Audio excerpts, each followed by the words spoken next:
ਉਸ ਪਰਮਾਤਮਾ ਸ਼ਬਦ ਰੂਪ ਸਾਵਣ ਕਿਰਪਾਲ ਦੇ ਚਰਨਾਂ ਵਿੱਚ ਨਮਸਕਾਰ ਹੈ। ਕਰੋੜਾਂ ਵਾਰ ਗੁਰੂ ਨਾਨਕ ਨੇ ਆਪਣੇ ਗੁਰੂਦੇਵ ਅੱਗੇ ਅਰਦਾਸ ਕਰੀ ਕਿ ਫਿਰਤ ਫਿਰਤ ਪ੍ਰਭ ਆਇਆ, ਭਰਿਆ ਤੂੰ ਸ਼ਰਨਾਏ, ਨਾਨਕ ਕੀ ਪ੍ਰਭ ਬੇਨਤੀ ਆਪਣੀ ਭਗਤੀ ਲਾਏ। ਸਾਡੇ ਦਿਲ ਦੇ ਵਿੱਚ ਆਮ ਖਿਆਲ ਉੱਠਦਾ ਹੈ ਕਿ ਵੀ ਭਗਤੀ ਕਰਨੀ ਕਿਹੜਾ ਮੁਸ਼ਕਿਲ ਹੈ। ਜਦੋਂ ਦਿਲ ਕੀਤਾ ਭਗਤੀ ਦੀ ਤਰਫ ਜਾ ਵੜੇ, ਲੇਕਿਨ ਜਿਨ੍ਹਾਂ ਮਹਾਤਮਾ ਦੀਆਂ ਅੱਖਾਂ ਖੁੱਲ੍ਹ ਜਾਂਦੀਆਂ ਹਨ, ਉਹਨਾਂ ਨੂੰ ਪਤਾ ਹੈ ਕਿ ਜਿਸ ਪਰਮਾਤਮਾ ਨੇ ਸੰਸਾਰ ਦੀ ਰਚਨਾ ਪੈਦਾ ਕੀਤੀ ਹੈ, ਉਸ ਨੇ ਇਸ ਨੂੰ ਲਵਾਰਸ ਨਹੀਂ ਛੱਡ ਦਿੱਤਾਗਾ। ਉਹਨੇ ਬੜੇ ਨਿਯਮ ਬਣਾਏ ਆਪਣੇ, ਜਿਸ ਤਰ੍ਹਾਂ ਚੰਦਰਮਾ ਦਾ ਚੜ੍ਹਨਾ, ਸੂਰਜ ਦਾ, ਹਵਾ, ਪੌਣ ਵਗੈਰਾ ਜੋ ਵੀ ਚੱਲਦੀ ਹੈ ਉਹਦੀ ਤਬਦੀਲੀ ਕਰਨੀ, ਝੱਖੜ ਆਉਣੇ, ਵਕਤ ਦੇ ਉੱਤੇ ਮੌਤ ਪਦੈ, ਸਭ ਚੀਜ਼ ਹੈ। ਗੁਰੂ ਨਾਨਕ ਨੇ ਕਿਹਾ ਅਸੀਂ ਮਰਜ਼ੀ ਨਾਲ ਨਾ ਮਰ ਸਕਦੇ ਹਾਂ ਨਾ ਜੀ ਸਕਦੇ ਹਾਂ, ਇਹ ਵੀ ਉਹਨੇ ਪਹਿਲਾਂ ਤੋਂ ਮੁਕੱਰਰ ਕੀਤਾ ਹੈ। ਇਸੇ ਤਰ੍ਹਾਂ ਇਹਨਾਂ ਚੀਜ਼ਾਂ ਨੂੰ ਅਸੀਂ ਰੋਜ਼ ਹੀ ਦੇਖਦੇ ਹਾਂ, ਨਾਲ ਵਾਪਰਦੀਆਂ ਵੀ ਹਨ। ਲੇਕਿਨ ਸੰਤਾਂ ਦੇ ਜੋ ਤਜਰਬੇ ਵਿੱਚ ਆਇਆ ਹੈ ਉਹ ਇਹ ਹੈ ਕਿ ਅਗਰ ਉਸ ਪਰਮਾਤਮਾ ਦੀ ਅਤੀ ਕਿਰਪਾ ਹੁੰਦੀ ਹੈ ਤਦ ਹੀ ਅਸੀਂ ਭਗਤੀ ਦੀ ਤਰਫ ਵੀ ਆ ਸਕਦੇ ਹਾਂ। ਇਹ ਵੀ ਉਹਦਾ ਕਾਨੂੰਨ ਹੈ, ਉਹਨੇ ਹੱਥ ਵਿੱਚ ਰੱਖਿਆ ਹੈ ਕਿ ਜਿਹਨੂੰ ਚਾਹਵੇ ਉਹ ਭਗਤੀ ਤੋਂ ਦੂਰ ਕਰੇ, ਜਿਹਨੂੰ ਚਾਹਵੇ ਉਹ ਆਪਣੀ ਭਗਤੀ ਵਿੱਚ ਲਾਵੇ। ਆਪਾਂ ਆਮ ਤੌਰ ਦੇ ਉੱਤੇ ਕੀ ਕਰਦੇ ਹਾਂ ਕਿ ਕੋਈ ਵੀ ਕੰਮ ਸ਼ੁਰੂ ਕਰਨ ਤੋਂ ਪਹਿਲਾਂ ਅੱਛਾ ਹੀ ਮੁਹੂਰਤ ਦੇਖਦੇ ਹਾਂ, ਟਾਈਮ ਦੇਖਦੇ ਹਾਂ, ਫਿਰ ਜੋ ਕੁਛ ਵੀ ਆਪਣਾ ਅਕੀਦਾ ਹੁੰਦਾ ਹੈ ਉਹਦੇ ਮੁਤਾਬਕ ਆਪਾਂ ਸ਼ਗਨ ਵਗੈਰਾ ਵੀ ਕਰਦੇ ਹਾਂ, ਵਿਚਾਰ ਵੀ ਕਰਦੇ ਹਾਂ। ਲੇਕਿਨ ਸੰਤ ਮਹਾਤਮਾ ਸਾਨੂੰ ਪਿਆਰ ਨਾਲ ਕਹਿੰਦੇ ਹੈ ਸਭ ਤੋਂ ਅੱਛਾ ਉਪਯੋਗੀ ਜੋ ਸਮਾਂ ਹੈ, ਮੁਹੂਰਤ ਹੈ, ਉਹ ਹੈ ਕਿ ਜਦੋਂ ਸਾਡਾ ਉਹ ਮਾਲਕ ਦੇ ਪਿਆਰਿਆਂ ਨਾਲ ਮਿਲਾਪ ਹੋ ਜਾਂਦਾ ਹੈ। ਉਸ ਤੋਂ ਉਦੋਂ ਹੀ ਸਮਾਂ ਉਹ ਅੱਛਾ ਹੈ ਕਿ ਜਦ ਸਾਨੂੰ ਸ਼ਬਦ ਦੇ ਨਾਲ, ਨਾਮ ਦੇ ਨਾਲ ਜੋੜ ਦਿੰਦੇ ਹੈ। ਉਹ ਉਸ ਤੋਂ ਵੀ ਸਮਾਂ ਬਹੁਤ ਉੱਚਾ ਉਪਯੋਗੀ ਹੁੰਦਾ ਹੈ ਜਦ ਅਸੀਂ ਉਸ ਸਮੇਂ ਨੂੰ ਅੱਛੀ ਤਰ੍ਹਾਂ ਯੋਗ ਵਰਤੋਂ ਕਰਨ ਲੱਗਦੇ ਹਾਂ। ਯੋਗ ਵਰਤੋਂ ਕਿਹੜੀ ਹੈ ਕਿ ਜੋ ਸੰਤ ਸਤਿਗੁਰੂ ਸਾਨੂੰ ਸ਼ਬਦ ਨਾਮ ਦੀ ਕਮਾਈ ਦਾ ਉਪਦੇਸ਼ ਕਰਦੇ ਹੈ, ਉਸ ਦੀ ਕਮਾਈ ਕਰਨ ਲੱਗ ਜਾਂਦੇ ਹਾਂ। ਉਹਨਾਂ ਦੇ ਹੁਕਮ ਦੇ ਅੰਦਰ, ਉਹਨਾਂ ਦੀ ਵਗਲ ਦੇ ਅੰਦਰ ਅਸੀਂ ਰਹਿਣਾ ਸ਼ੁਰੂ ਕਰ ਦਿੰਦੇ ਹਾਂ। ਕਿਉਂਕਿ ਸੰਤ ਮਹਾਤਮਾ ਸਾਨੂੰ ਦੱਸਦੇ ਹੈ ਕਿ ਕਥਨੀ ਦੇ ਸੂਰਮੇ ਸਾਨੂੰ ਜਗ੍ਹਾ ਜਗ੍ਹਾ ਮਿਲਣਗੇ, ਕਿਉਂਕਿ ਹਰ ਆਦਮੀ ਇਹੀ ਸੋਚਦਾ ਹੈ ਕਿ ਮੈਂ ਕਥਨੀ ਕਰਕੇ ਸ਼ਾਇਦ 2-4 ਆਦਮੀਆਂ ਨੂੰ ਵਿਰਾਗ ਪੈਦਾ ਕਰ ਦੂੰਗਾ, ਜਾਂ ਆਪਣੇ ਅੰਦਰ ਸ਼ਾਇਦ ਕਥਨੀ ਕਰਕੇ ਵਿਰਾਗ ਪੈਦਾ ਕਰ ਦੂੰਗਾ। ਅਸੀਂ ਆਮ ਤੌਰ 'ਤੇ ਦੇਖਦੇ ਹਾਂ ਜਦੋਂ ਲੋਕ ਰਾਗ ਕਰਦੇ ਹੈ, ਅੱਛੀ ਕਥਾ ਕਰਦੇ ਹੈ, ਉਹ ਖੁਦ ਵੀ ਲੋਕਾਂ ਨੂੰ ਰਜਾਉਣ ਵਾਸਤੇ ਰੋ ਪੈਂਦੇ ਹੈ, ਅਗਲਿਆਂ ਨੂੰ ਵੀ ਰਵਾ ਲੈਂਦੇ ਹੈ। ਦਿਲ 'ਚ ਖਿਆਲ ਆਉਂਦਾ ਹੈ ਕਿ ਸ਼ਾਇਦ ਇਹ ਬਹੁਤ ਵਿਰਾਗੀ ਹੈ, ਇਹ ਪਰਮਾਤਮਾ ਨੂੰ ਮਿਲੇ ਹੋਣਗੇ।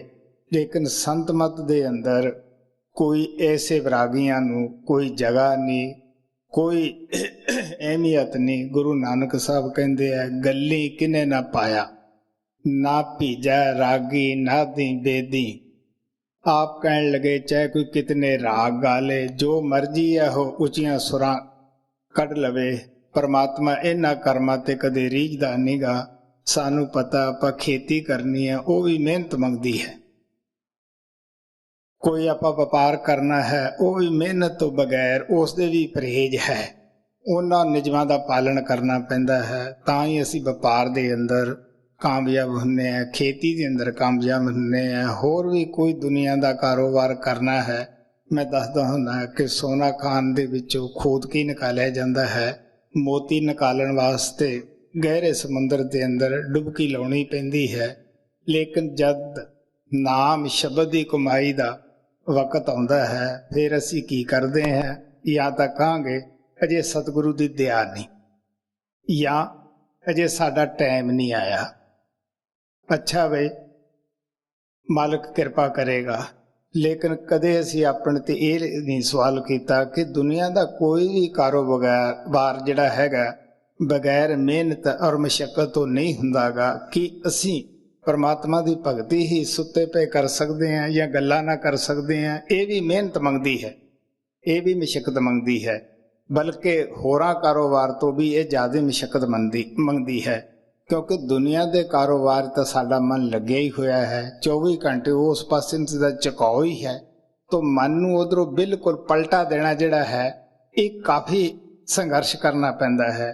ਮੈਂ ਆਪਣੀ ਹੱਡਬੀਤੀ ਗੱਲ ਦੱਸਦਾ ਹੁੰਦਾ ਹੈ ਕਿ ਤੋਪ ਦੇ ਅੱਗੇ ਤਾਂ ਖੜਨਾ ਆਸਾਨ ਹੁੰਦਾ ਹੈ, ਕਿਉਂਕਿ ਸਾਡੀ ਲੋਕ ਵਾਹ ਕਰਦੇ ਹੈ ਵੀ ਬੜਾ ਹੌਸਲੇ ਵਾਲਾ ਹੈ, ਬੜਾ ਇਹ ਦਲੇਰ ਹੈ। ਲੇਕਿਨ ਨਾਮ ਦੀ ਕਮਾਈ ਕਰਨ ਵਾਸਤੇ ਇਦੋਂ ਵੀ ਮੁਸ਼ਕਿਲ ਹੈ। ਮੈਂ ਦੱਸਦਾ ਹੁੰਦਾ ਕਿ ਕਿਸ ਤਰ੍ਹਾਂ ਮਨ ਜਦ ਅਸੀਂ ਅਭਿਆਸ ਤੇ ਬੈਠਦੇ ਹਾਂ ਸ਼ੇਰ ਬਣ ਕੇ ਖੜ ਜਾਂਦਾ ਹੈ ਕਿ ਵੀ ਮੈਂ ਤੈਨੂੰ ਨਹੀਂ ਬੈਠਣ ਦੇਣਾਗਾ। ਜਿਨ੍ਹਾਂ ਲੋਕਾਂ ਨੇ ਸੰਘਰਸ਼ ਕੀਤਾ ਹੈ ਉਹਨਾਂ ਦੀ ਜ਼ਿੰਦਗੀ ਦਾ ਹਾਲ ਤੁਸੀਂ ਪੁੱਛ ਕੇ ਦੇਖੋ। ਮੈਂ ਦੱਸਦਾ ਹੁੰਦਾ ਕਿ ਜਦ ਦੂਸਰੀ ਵਰਲਡ ਵਾਰ ਲੱਗੀ ਸੀ, ਮੇਰੀ ਇਤਨੀ ਜ਼ਿਆਦਾ ਉਮਰ ਨਹੀਂ ਸੀ। ਮੈਂ ਬੋਇਜ਼ ਕੰਪਨੀ ਦੇ ਅੰਦਰ ਮੈਨੂੰ ਭਰਤੀ ਕੀਤਾ ਗਿਆ ਸੀਗਾ, ਔਰ ਜਿਹੜੇ ਬੋਇਜ਼ ਕੰਪਨੀ 'ਚ ਹੁੰਦੇ ਆ ਉਹਨਾਂ ਦੀ ਲੜਾਈ ਦੇ ਅੰਦਰ ਕੋਈ ਟਰਨ ਨਹੀਂ ਹੁੰਦੀਗੀ। ਲੇਕਿਨ ਸ਼ੌਕ, ਪਿਆਰ, ਦੇਸ਼ ਸੇਵਾ ਦਾ ਦਿਲ ਦੇ ਅੰਦਰ ਬੜਾ ਜਜ਼ਬਾ ਸੀ, ਕਿਉਂਕਿ ਉਹਨਾਂ ਦਿਨਾਂ ਦੇ ਅੰਦਰ ਮਹਾਰਾਜ ਸਾਵਣ ਤੋਂ ਸੁਣਿਆ ਸੀਗਾ ਬਈ ਦੇਸ਼ ਸੇਵਾ ਵੀ ਬੜੀ ਇੱਕ ਅੱਛੀ ਹੈ। ਅਗਰ ਦੇਸ਼ ਸੇਵਾ ਕਰਦਾ ਕੋਈ ਆਦਮੀ ਗੁਜ਼ਰ ਜਾਵੇ, ਮਰ ਜਾਵੇ, ਡੈਥ ਹੋ ਜਾਵੇ ਤਾਂ ਉਹ ਵੀ ਸਵਰਗਾਂ ਤੱਕ ਜਾਂਦਾ ਹੈ। ਤਾਂ ਐਸਾ ਉਦੋਂ ਜਜ਼ਬਾ ਸੀਗਾ, ਕਿਉਂਕਿ ਉਸ ਵੇਲੇ ਇਹਨਾਂ ਚੀਜ਼ਾਂ ਦਾ ਨਹੀਂ ਪਤਾ ਸੀਗਾ। ਅਸੀਂ ਸਵਰਗਾਂ ਨੂੰ ਬੜਾ ਉੱਚਾ ਸਮਝਦੇ ਸੀਗੇ। ਸੋ ਮੈਂ ਆਪਣਾ ਖੁਸ਼ੀ ਨਾਮ ਦੇ ਦਿੱਤਾ। ਉਮਰ ਛੋਟੀ ਹੋਣ ਕਰਕੇ ਮੈਨੂੰ ਹਰ ਇੱਕ ਪੈਰਾਂ ਤੋਂ ਲੈ ਕੇ ਸਿਰ ਤੱਕ ਦੇਖਦਾ ਸੀ ਕਿ ਇਹ ਛੋਟੀ ਜਿਹੀ ਉਮਰ ਦਾ ਬਾਲਕਾ ਹੈ, ਇਹ ਕਿਸ ਤਰ੍ਹਾਂ ਦਾ ਦਲੇਰ ਹੈ, ਇਹਨੇ ਕਿਉਂ ਨਾਮ ਦਿੱਤਾ ਹੈ।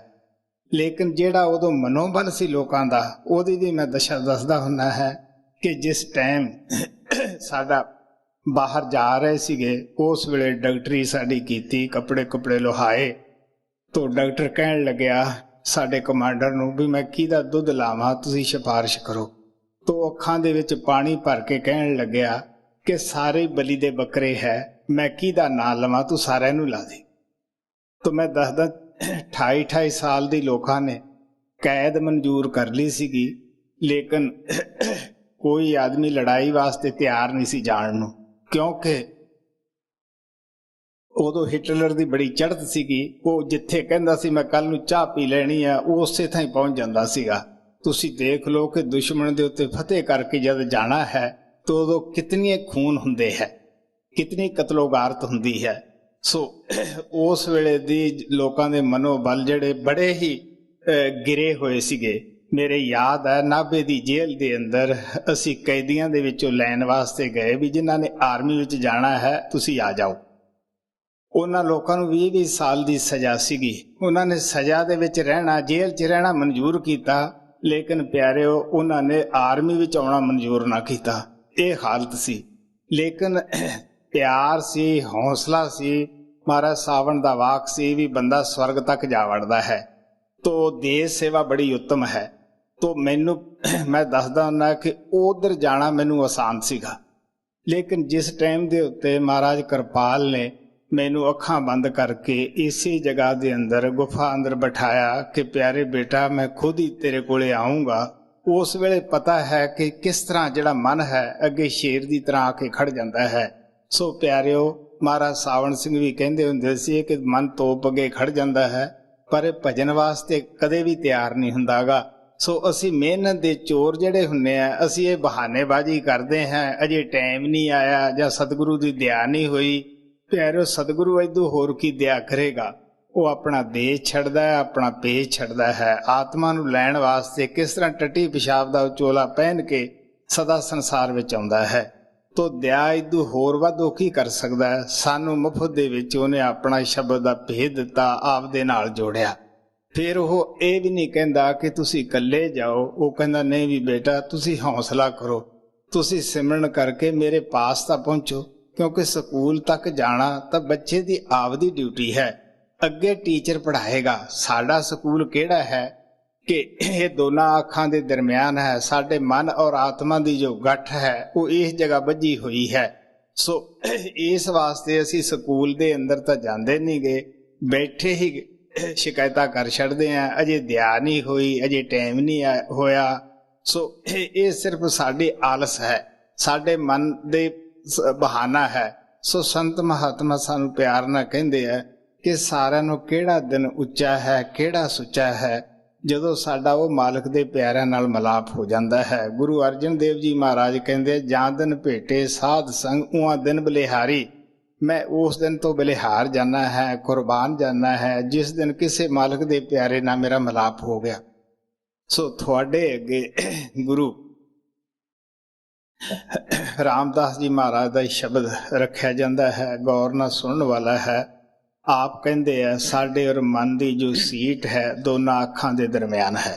इत्थों मन साडा की करता है कि सकेंट दी वो बाहर की तरफ जाता है, दुनिया के अंदर जाता है। मन और आत्मा की जिहड़ी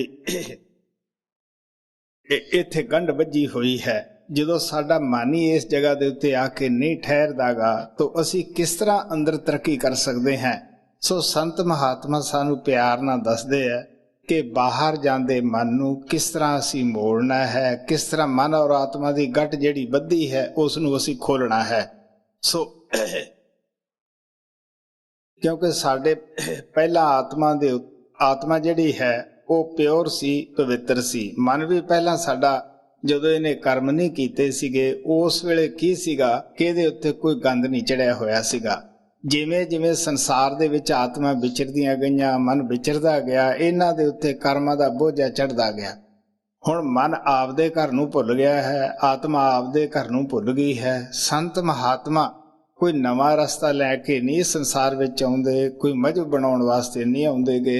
वो सिर्फ वो भुली हुई जिहड़ी जगह है साडी आत्मा दी या साडे मन दी, उस जगह पहुंचाउण वास्ते आउंदे, उहदी याद कराउण वास्ते आउंदे है कि भी प्यारे बच्चो तुहाडा ये घर नहीं, ये तुहाडीआं कौमां नहीं गईयां। पता नहीं किन्नी दफा तुहाडे बच्चे इदू पहलां हर जामे विच तुहाडे बन चुके हैं। जदों पशु पंछी है उदों भी बच्चे हुंदे है, जदों असी इंसान दे जामा चाहे फिर भी है, उत्थे भी असी वो जूनी दे मुताबक असी भोग भोगते हैं। अच्छे खाने भी खाने हैं, माड़े खाने भी खाने हैं। वो भी कुत्ते हन जिहड़े अच्छे महलों दे विच रहिंदे हन, वो भी कुत्ते है जिन्हां नूं गलियां दे अंदर मैला खाण नूं भी नहीं मिलदागा। इसे तरह ऐसे भी इंसान है जिहड़े अच्छे अच्छे महलों दे विच रहिंदे है, ऐसे भी इंसान दी जूनी विच है जिहड़े बेचारे सड़कों के उत्ते रुलदे फिरदे है, बगारियां दी तरह बेचारे। ना उन्हां दे कोले कोई कपड़ा है, ना उन्हां नूं कदे कोई नहाउण दा ही टाइम मिलदा है, रज के खाना खाण नूं नहीं मिलदागा। सो ऐशो इशरत जो है, दुख सुख है, वो असीं हर जामे च भोगदे आए हैं। इंसान दे जामे दा जे कोई फर्क है वो सिर्फ यही है कि जो काम असीं उन्हां जामिਆਂ 'ਚ कर नहीं सकते वो परमात्मा की भगती कर सकते हैं, तो इंसान के जामे 'ਚ कर सकते हैं। सो ਇਹਦੇ ਵਿੱਚ ਆ ਕੇ ਸਾਨੂੰ महात्मा दसदे है कि साडी जिहड़ी मन और आत्मा है ਇਹਦੀ गठ बझी हुई है। जब तक असीं इसकी गठ बझी नहीं खोल देगे, ਇਹਦੇ पंजे तो आज़ाद नहीं कर देगे, उतना चिकर कदे भी साडी आत्मा जिहड़ी है वो आपदे घर वापस जा ही नहीं सकदीगी। सो संत कहते किस तरह असी मन की बझी गठ जिहड़ी खोलनी है, फैले हुए ख्याल नूं सिमरन दे जरिए असी अखां दे पिछे लियाउणा है। जो मन साडा पले पले सकेंट बाहर की तरफ जाता है, इस नूं असी जिथे संतां ने कहा है तिल घर नहीं वासा पाईया, किसी ने तीसरा तिल कहा है, किसी ने इस नूं घरदार कहा है, किसी ने मुक्ति का दरवाजा कहा है। अलग अलग भाषा दे विच महात्मा ने इन्हां दे कई नाम रखे हुए है। सो सानू किसी नाम दे नाल बहस मुआसे की लोड़ नहीं हुंदी कि उस महात्मा ने तेनू तीसरा तिल कहा है, उसने इसनू मोरी कहा है या घरदार कहा है और या नुकता सफेदा कहा है। सवाल तो यह है कि असी इस जगह के उत्ते लियाउणा है जिसनू महाराज सावण सिंह कहंदे हुंदे सी, एक लठ है, चाहे उहनूं तुसीं डंडा कह दिओ चाहे तुसीं लठ कह दिओ। सो यही है कि असी फैले ख्याल नूं अखां दे पिछे लियाउणा है। किस तरह लियाउणा है कि इस तीसरे तिल ते ख्याल नूं रख के वार वार महात्मा दे दिते होए सिमरन नूं असीं याद करना है, उहदी वारी वारी असीं रिपीट करनी है। हुण सिमरन दे उत्ते तां किसी दा कोई जोर नहीं लगदा गा, कोई बोझा नहीं चकना पैंदा गा। असीं घरां दे अंदर काम करदे हैं, मन साडा कल्पना करदा ही रहिंदा है। ਇੱਥੇ बैठे हैं, ਇੱਥੇ भी हुण किसी ना किसी कल्पना विच लग्या होया है। जिस्म साडा जरूर ਇੱਥੇ बैठा है, लेकिन कल्पना असीं घरां बारां दी करदे हैं। अगर कोई दफ्तर च है तां ओहदा आपदा दफ्तर दे मिसलां अगे आउंदियां हन। जे कोई दुकानदारी दा काम करदा है तां उस दे अगे गाहक आई जांदे है। जिमीदार है तां ओहदे अगे खेती दे कारोबार आई जांदे है। सो इस वास्ते महात्मा सानूं प्यार नाल कहिंदे है कि जिहड़ी असीं दिन रात कल्पना इधर करते हैं दुनिया के कारोबार की, तो क्यों ना यही कल्पना जिहड़ी है असीं सिमरन दे विच सिमरन दी करन लग जाइए। क्योंकि जो सिमरन साडे अंदर जिहड़ा है पहला सानू जवान नाल सिमरन करना पैंदा है। शुरू दे विच जिस तरह बच्चा स्कूले जांदा है, ABC पहले जवान ना कहंदा है, जदों ओहदी पक जांदी है फिर उसनूं कोई जवान दे ना बोलण दी जरूरत नहीं पैंदीगी। शुरू दे विच जद असीं आर्मी दे विच गए सीगे, उस वेले वो साडे कदम याद कराउण दी खातर वो बुलाउंदे है लिफ्ट राइट, और उस तो बाद जद पक जांदा है कौन बोलदा है, सिर्फ तुरे ही जांदे है। इसे तरह ही है कि शुरू दे विच जदों सिमरन साडी जवान ते चढ़िया नहीं हुंदागा तो सानू वो गिणती दी तरह गिणना पैंदा है। जो साडी वो जवान ते चढ़ जाता है फिर सानू जवान हिलाउण दी जरूरत नहीं पैंदी, याद करन दी जरूरत नहीं पैंदी, क्योंकि वो कल्पना दी तरह साडे अंदर 24 घंटे अपने आप ही चलता रहिंदा है। जदों मन दी जवान ते चढ़ जाता है तो फिर यही है साडी आत्मा दी जवान ते चढ़ जाता है। फिर बेशक साडी समाधि दी अवस्था जाइए फिर भी वो अपने आप ही बिजली दी तार दी तरह हलदा रहिंदा है। सो इस ते तां किसी दा मुल नहीं लगदा गा। तुसीं थोड़ी बहुती हिम्मत करके अगर असीं चलदे फिरदे उठदे बहिंदे दिन रात सिमरन कर लईए तो पहला असीं मन दी जवान नाल लग जाइए, फिर आत्मा दी जवान नाल अपने आप ही होण लग जांदा है। जदों साडा सिमरन इस तरह दा बन जांदा है तो जदों भी असीं बैठांगे, क्योंकि फिर लत्तां अकड़ाउण दी लोड़ नहीं पैंदी, जदों भी बैठांगे फौरन ख्याल साडा इत्थे तीसरे तिल ते आ जाएगा और शब्द की आवाज अपने आप ही इस जगह ते आ जाएगी। उन्होंने ढूंढण की सानू लोड़ नहीं पैंदी, क्योंकि जो साडा ख्याल इस जगह के उत्ते आ गया जिथे वो शब्द 24 घंटे आ रहा है। मसला तो यह है कि असी हुण शब्द हुण भी उत्थे आ रहा है, लेकिन असी वो जगह ते एकाग्र नहीं हुंदेगे। महात्मा साडे अंदर दो शक्तियां दसदे है, एक निरत है। निरत उस शक्ति नूं कहंदे है कि जिहड़ी देखण वाली है, सुरत उस शक्ति नूं कहंदे है जिहड़ी सुनण वाली है। जिसनूं गुरु साहिब ने कहा कि अंतर जोत निरंतर बाणी, सच्चे साहिब से उलबलाई। तो साडी जिहड़ी निरत है, जदों असीं फैले ख्याल नूं अखां पिछे लियाउने हैं, वो उस जोत दे दर्शन करना शुरू करती है। जिहड़ी साडी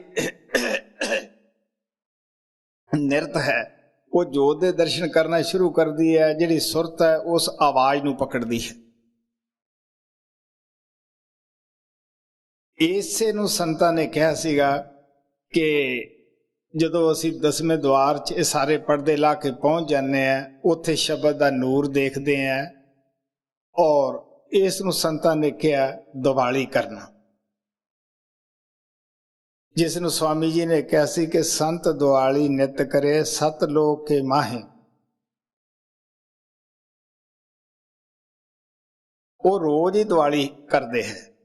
जद ख्याल अंदर लै गए तो उत्थे दिवाली है, उत्थे नूर है, प्रकाश है। बाहर दी जिहड़ी दिवाली है, ऋषियां मुनियां ने साडे अंदर शौक पैदा करन वास्ते दीवे जगा के दस्या, लाइट करके दस्या कि किस तरह थोड़े अंदर जो तुसी पहले ही ਮੰਜ਼ਿਲ ਤੇ ਜਾਓਗੇ, ਕਿਸ ਤਰ੍ਹਾਂ ਹਜ਼ਾਰਾਂ ਪੱਤੀਆਂ ਦਾ ਤੁਹਾਡੇ ਅੰਦਰ ਪੰਖੜੀਆਂ ਦਾ ਜਗਮਗਾ ਰਿਹਾ ਹੈ ਕਮਲ।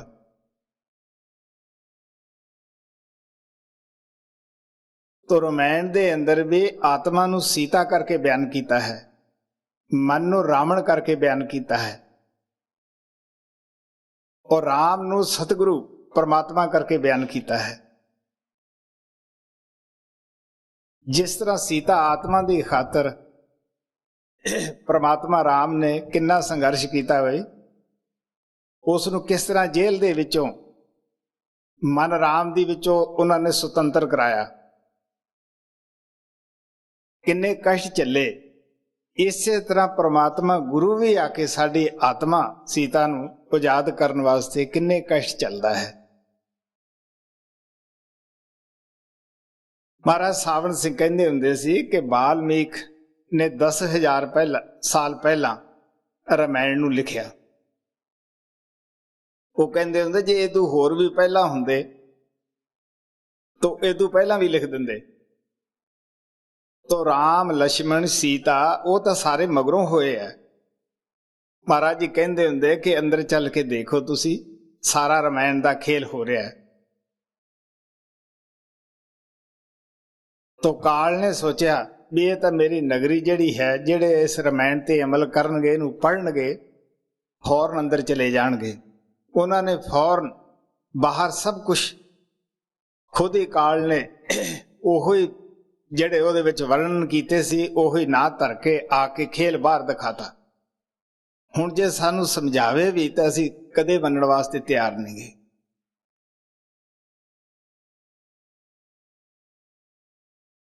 ਇਸ ਵਾਸਤੇ ਸੰਤ ਮਹਾਤਮਾ ਸਾਨੂੰ ਕਹਿੰਦੇ ਆ ਕਿ ਜੋ ਤੁਸੀਂ ਫੈਲੇ ਖਿਆਲ ਨੂੰ ਅੱਖਾਂ ਦੇ ਪਿੱਛੇ ਲਿਆ ਕੇ ਸਥੂਲ ਸੂਖਸ਼ਮ ਕਾਰਨ ਤਿੰਨੇ ਪਰਦੇ ਲਾ ਕੇ ਤ੍ਰਿਕੁਟੀ ਦੇ ਵਿੱਚ ਪਹੁੰਚ ਜਾਓਗੇ।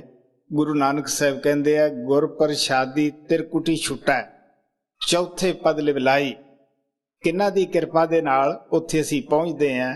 ਉਹ ਤ੍ਰਿਕੁਟੀ ਤੋਂ ਬਰਮ ਤੋਂ ਕਦੋਂ ਛੁਟਕਾਰਾ ਪਾਉਂਦੇ ਆ, ਕਦੋਂ ਸਾਡੀ ਚੌਥੇ ਪਦ ਦੇ ਵਿੱਚ ਲਿਵ ਲੱਗਦੀ ਹੈ, ਜਦ ਸੰਤ ਸਤਿਗੁਰੂ ਸਾਡੇ ਤੇ ਕਿਰਪਾ ਕਰਦੇ ਆ, ਆਪਣਾ ਨਾਮ ਦਿੰਦੇ ਆ, ਨਾਮ ਨਾਲ ਜੋੜਦੇ ਹੈ।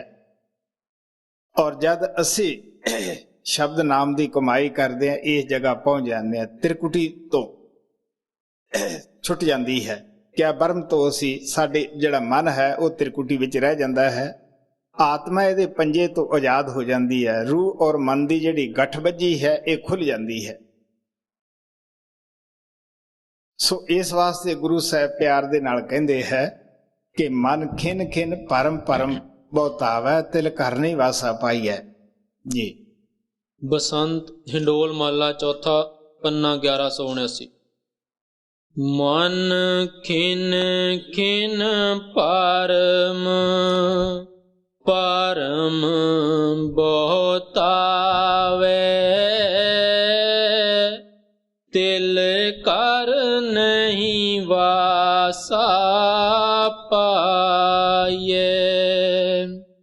ਮਨ ਖਿਨ ਖਿਨ ਪਰਮ ਪਰਮ ਬਹੁਤਾਵੈ ਤਿਲ ਕਰ ਨਹੀਂ ਵਾਸਾ ਪਾਈਐ।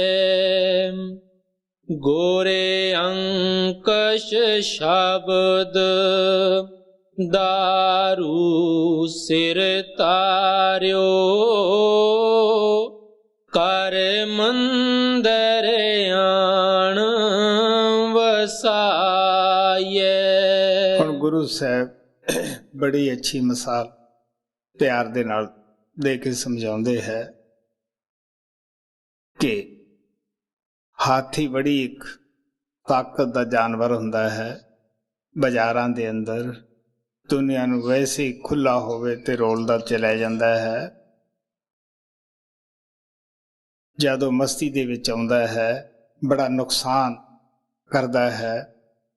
ਲੇਕਿਨ ਮੁਹਾਵਤ ਲੋਕਾਂ ਕੋਲ ਬੜੀ ਇੱਕ ਜੁਗਤੀ ਹੁੰਦੀ ਹੈ। ਲੋਹੇ ਦੇ ਅੱਗੇ ਲੋਹੇ ਦੇ ਡੰਡੇ ਦੇ ਕੇ ਤਿੱਖੀ ਆਰ ਲਾਈ ਹੁੰਦੀ ਹੈ। ਹਾਥੀ ਨੂੰ ਚਾਹੇ ਕੋਈ ਸਕੂਲ ਵਿੱਚ ਲੈ ਜਾਵੇ, ਉਹ ਬੱਚਿਆਂ ਅੱਗੇ ਅੱਖ ਵੀ ਨਹੀਂ ਚੁੱਕ ਕੇ ਦੇਖ ਸਕਦਾ ਗਾ। ਬਾਜ਼ਾਰਾਂ ਵਿੱਚ ਲਈ ਫਿਰਦੇ ਹੈ ਲੋਕ, ਉੱਤੇ ਚੜੇ ਫਿਰਦੇ ਹੈ। ਉਹ ਐਡੇ ਤਾਕਤ ਦੇ ਜਾਨਵਰ ਨੂੰ ਕਿਸ ਤਰ੍ਹਾਂ ਵੀ ਉਹ ਬਸ ਕਰਦੇ ਹੈ? ਉਹ ਅੰਕਸ ਦੇ ਜ਼ਰੀਏ, ਆਰ ਦੇ ਜ਼ਰੀਏ। ਇਸੇ ਤਰ੍ਹਾਂ ਦੁਨੀਆ ਨੇ ਮਨ ਨੂੰ ਵਸ ਕਰਨ ਦੇ ਬੜੇ ਬੜੇ ਉਪਾਅ ਕੀਤੇ ਹੈ। ਕਿਉਂਕਿ ਮੈਂ ਆਪਣੀ ਜ਼ਿੰਦਗੀ ਦੇ ਵਿੱਚ ਕਾਫੀ ਕੁਛ ਕਰਿਆ ਹੈ, ਲੇਕਿਨ ਇਹ ਜਿਤਨੇ ਵੀ ਕਰਮਕਾਂਡ ਹੈ ਇਹਨਾਂ ਦੇ ਵਿੱਚ ਸਾਡਾ ਮਨ ਜਿਹੜਾ ਹੈ ਵਸ ਨਹੀਂ ਆਉਂਦਾ ਗਾ, ਬਲਕਿ ਇਹਦੇ ਅੰਦਰ ਹੋਰ ਹੰਕਾਰ ਪੈਦਾ ਹੋ ਜਾਂਦਾ ਹੈ ਕਿ ਮੈਂ ਇਤਨਾ ਜਲ ਧਾਰਾ ਕਰ ਲਿਆ, ਇਤਨੀਆਂ ਧੂਣੀਆਂ ਤਪਾ ਲੀਆਂ, ਇਤਨੇ ਮੈਂ ਤੀਰਥ ਕਰ ਲਏ ਹੈ, ਮੈਂ ਨੰਗੇ ਪੈਰੀ ਤੀਰਥ ਕਰ ਲਏ ਹੈ। ਇਹ ਜਿਹੀਆਂ ਚੀਜ਼ਾਂ ਵਜਾਏ ਮਨ ਨੀਵਾਂ ਹੋਣ ਦੇ, ਇਹ ਮਨ ਹੋਰ ਉੱਚਾ ਹੋ ਜਾਂਦਾ ਹੈ। ਤੋ ਇਸ ਵਾਸਤੇ ਆਪ ਪਿਆਰ ਨਾਲ ਕਹਿੰਦੇ ਹੈ ਕਿ ਜੇ ਮਨ ਨੂੰ ਵਸ ਕਰਨਾ ਹੈ ਤੇ ਤੁਸੀਂ ਸਿਮਰਨ ਦੇ ਜ਼ਰੀਏ, ਜਿੱਥੇ ਸ਼ੁਰੂ 'ਚ ਹੀ ਦੱਸਿਆ ਹੈ ਕਿ ਅਸੀਂ ਆਪਦੇ ਮਨ ਨੂੰ ਕਿੱਥੇ ਲੈ ਜਾਣਾ ਹੈ, ਤ੍ਰਿਕੁਟੀ ਦੇ ਵਿੱਚ। ਔਰ ਉੱਥੇ ਜਿਹੜਾ ਸ਼ਬਦ ਹੈ ਗੁਰੂ ਦਾ, ਉਹ ਅੰਕਸ ਦਾ, ਆਰ ਦਾ ਕੰਮ ਕਰਦਾ ਹੈ। ਮਨ ਜਿਹੜਾ ਹੈ ਹੁਣ ਹਿਰਨ ਦੀ ਤਰ੍ਹਾਂ ਵਿਸ਼ੇ ਵਿਕਾਰਾਂ ਦੀ ਤਰਫ, ਦੁਨੀਆ ਦੇ ਸਵਾਦਾਂ ਦੀ ਤਰਫ ਮਸਤ ਹੋਇਆ ਫਿਰਦਾ ਹੈ। ਥੋੜੇ ਕੀਤਿਆਂ ਅਭਿਆਸ ਤੇ ਬੈਠਣ ਨਹੀਂ ਦਿੰਦਾ ਗਾ। ਇਹੀ ਮਨ ਸਾਡੀ ਮਦਦ ਕਰਦਾ ਹੈ। ਜੋ ਮਨ ਹੁਣ ਦੁਸ਼ਮਣੀ ਕਰਦਾ ਹੈ, ਇਹ ਸਾਡੀ ਸਹਾਇਤਾ ਕਰਦਾ ਹੈ, ਇਹ ਸਾਡੇ ਨਾਲ ਸਾਡਾ ਮਿੱਤਰ ਬਣ ਜਾਂਦਾ ਹੈ। ਸੋ ਇਸ ਵਾਸਤੇ ਆਪ ਪਿਆਰ ਨਾਲ ਕਹਿੰਦੇ ਆ, ਗੁਰ ਕਾ ਸ਼ਬਦ ਅੰਕਸ, ਉਹ ਅੰਕਸ ਦਾ ਕੰਮ ਕਰਦਾ ਹੈ। ਕਿਉਂਕਿ ਗੁਰੂ ਦੇ ਸ਼ਬਦ ਦੀ ਤਾਕਤ ਦਾ ਉਸ ਵੇਲੇ ਪਤਾ ਲੱਗਦਾ ਹੈ ਜਦੋਂ ਅਸੀਂ ਉਸ ਸ਼ਬਦ ਦੇ ਵਿੱਚ ਆਪਣੇ ਆਪ ਨੂੰ ਜਜ਼ਬ ਕਰ ਦਿੰਦੇ ਹਾਂ। ਪਹਿਲਾਂ ਤਾਂ ਅਸੀਂ ਸੋਚਦੇ ਹਾਂ ਕਿ ਨਹੀਂ ਸ਼ਬਦ ਪੜ੍ਹਨ ਵਾਲਾ ਹੈ ਜਾਂ ਗਾਉਣ ਵਜਾਉਣ ਵਾਲਾ ਹੀ ਹੈ, ਜਾਂ ਸਾਨੂੰ ਥੋੜੇ ਬਹੁਤੇ ਇਹ ਮਾਮੂਲੀ ਨਾਮ ਹੀ ਦੱਸੇ ਹੋਏ ਹੈ, ਲੇਕਿਨ ਨਹੀਂ, ਇਹਨਾਂ ਦੇ ਪਿੱਛੇ ਜੋ ਰਹਿ ਛਿਪਿਆ ਹੈ। ਕਿਉਂਕਿ ਪੰਜੇ ਪਵਿੱਤਰ ਨਾਮ ਜਿਹੜੇ ਹੈ ਇਹ ਉਹਨਾਂ ਪੰਜ ਵਿਸ਼ਾਲ ਧਨੀਆਂ ਦੇ ਨਾਮ ਹੈ, ਜਿਨ੍ਹਾਂ ਨੂੰ ਸਾਡੀ ਆਤਮਾ ਨੇ ਕ੍ਰਾਸ ਕਰਨਾ ਹੁੰਦਾ ਹੈ। ਕਿਉਂਕਿ ਜਿਸ ਮੁਲਕ ਵਿੱਚ ਦੀ ਇੱਥੋਂ ਆਪਾਂ ਅਮਰੀਕਾ ਜਾਣਾ ਹੈ, ਤਾਂ ਰਸਤੇ ਦੇ ਵਿੱਚ ਸਾਨੂੰ ਪਤਾ ਹੈ ਕਿ ਕਿਸ ਰਸਤੇ ਕੀ ਅਸੀਂ ਰੋਮ ਵਿੱਚ ਦੀ ਜਾਣਾ ਹੈ, ਕਿ ਅੱਗੇ ਮਲੈਨ ਵੀ ਉਤਰਨਾ ਹੈ, ਜਾਂ ਉਸ ਤੋਂ ਅਸੀਂ ਨਿਊਯਾਰਕ ਜਾਣਾ ਹੈ, ਜਾਂ ਬੋਸਟਨ ਜਾਣਾ ਹੈ, ਜਾਂ ਕਿਸ ਇਲਾਕੇ ਦੇ ਵਿੱਚ ਜਾਣਾ ਹੈ। ਕਿਹੜੇ ਕਿਹੜੇ ਰਸਤੇ ਸਾਨੂੰ ਪੜਾਅ ਕਰਨੇ ਪੈਂਦੇ ਹੈ। ਅਗਰ ਜੇ ਅਸੀਂ ਉੱਥੇ ਉਸ ਰਸਤੇ ਤੇ ਪਹਿਲਾਂ ਕਿਤੇ ਲੰਘੇ ਹੁੰਨੇ ਹੈ ਤਾਂ ਸਾਨੂੰ ਕਿਸੇ ਨੂੰ ਪੁੱਛਣ ਦੀ ਜ਼ਰੂਰਤ ਨਹੀਂ ਪੈਂਦੀਗੀ।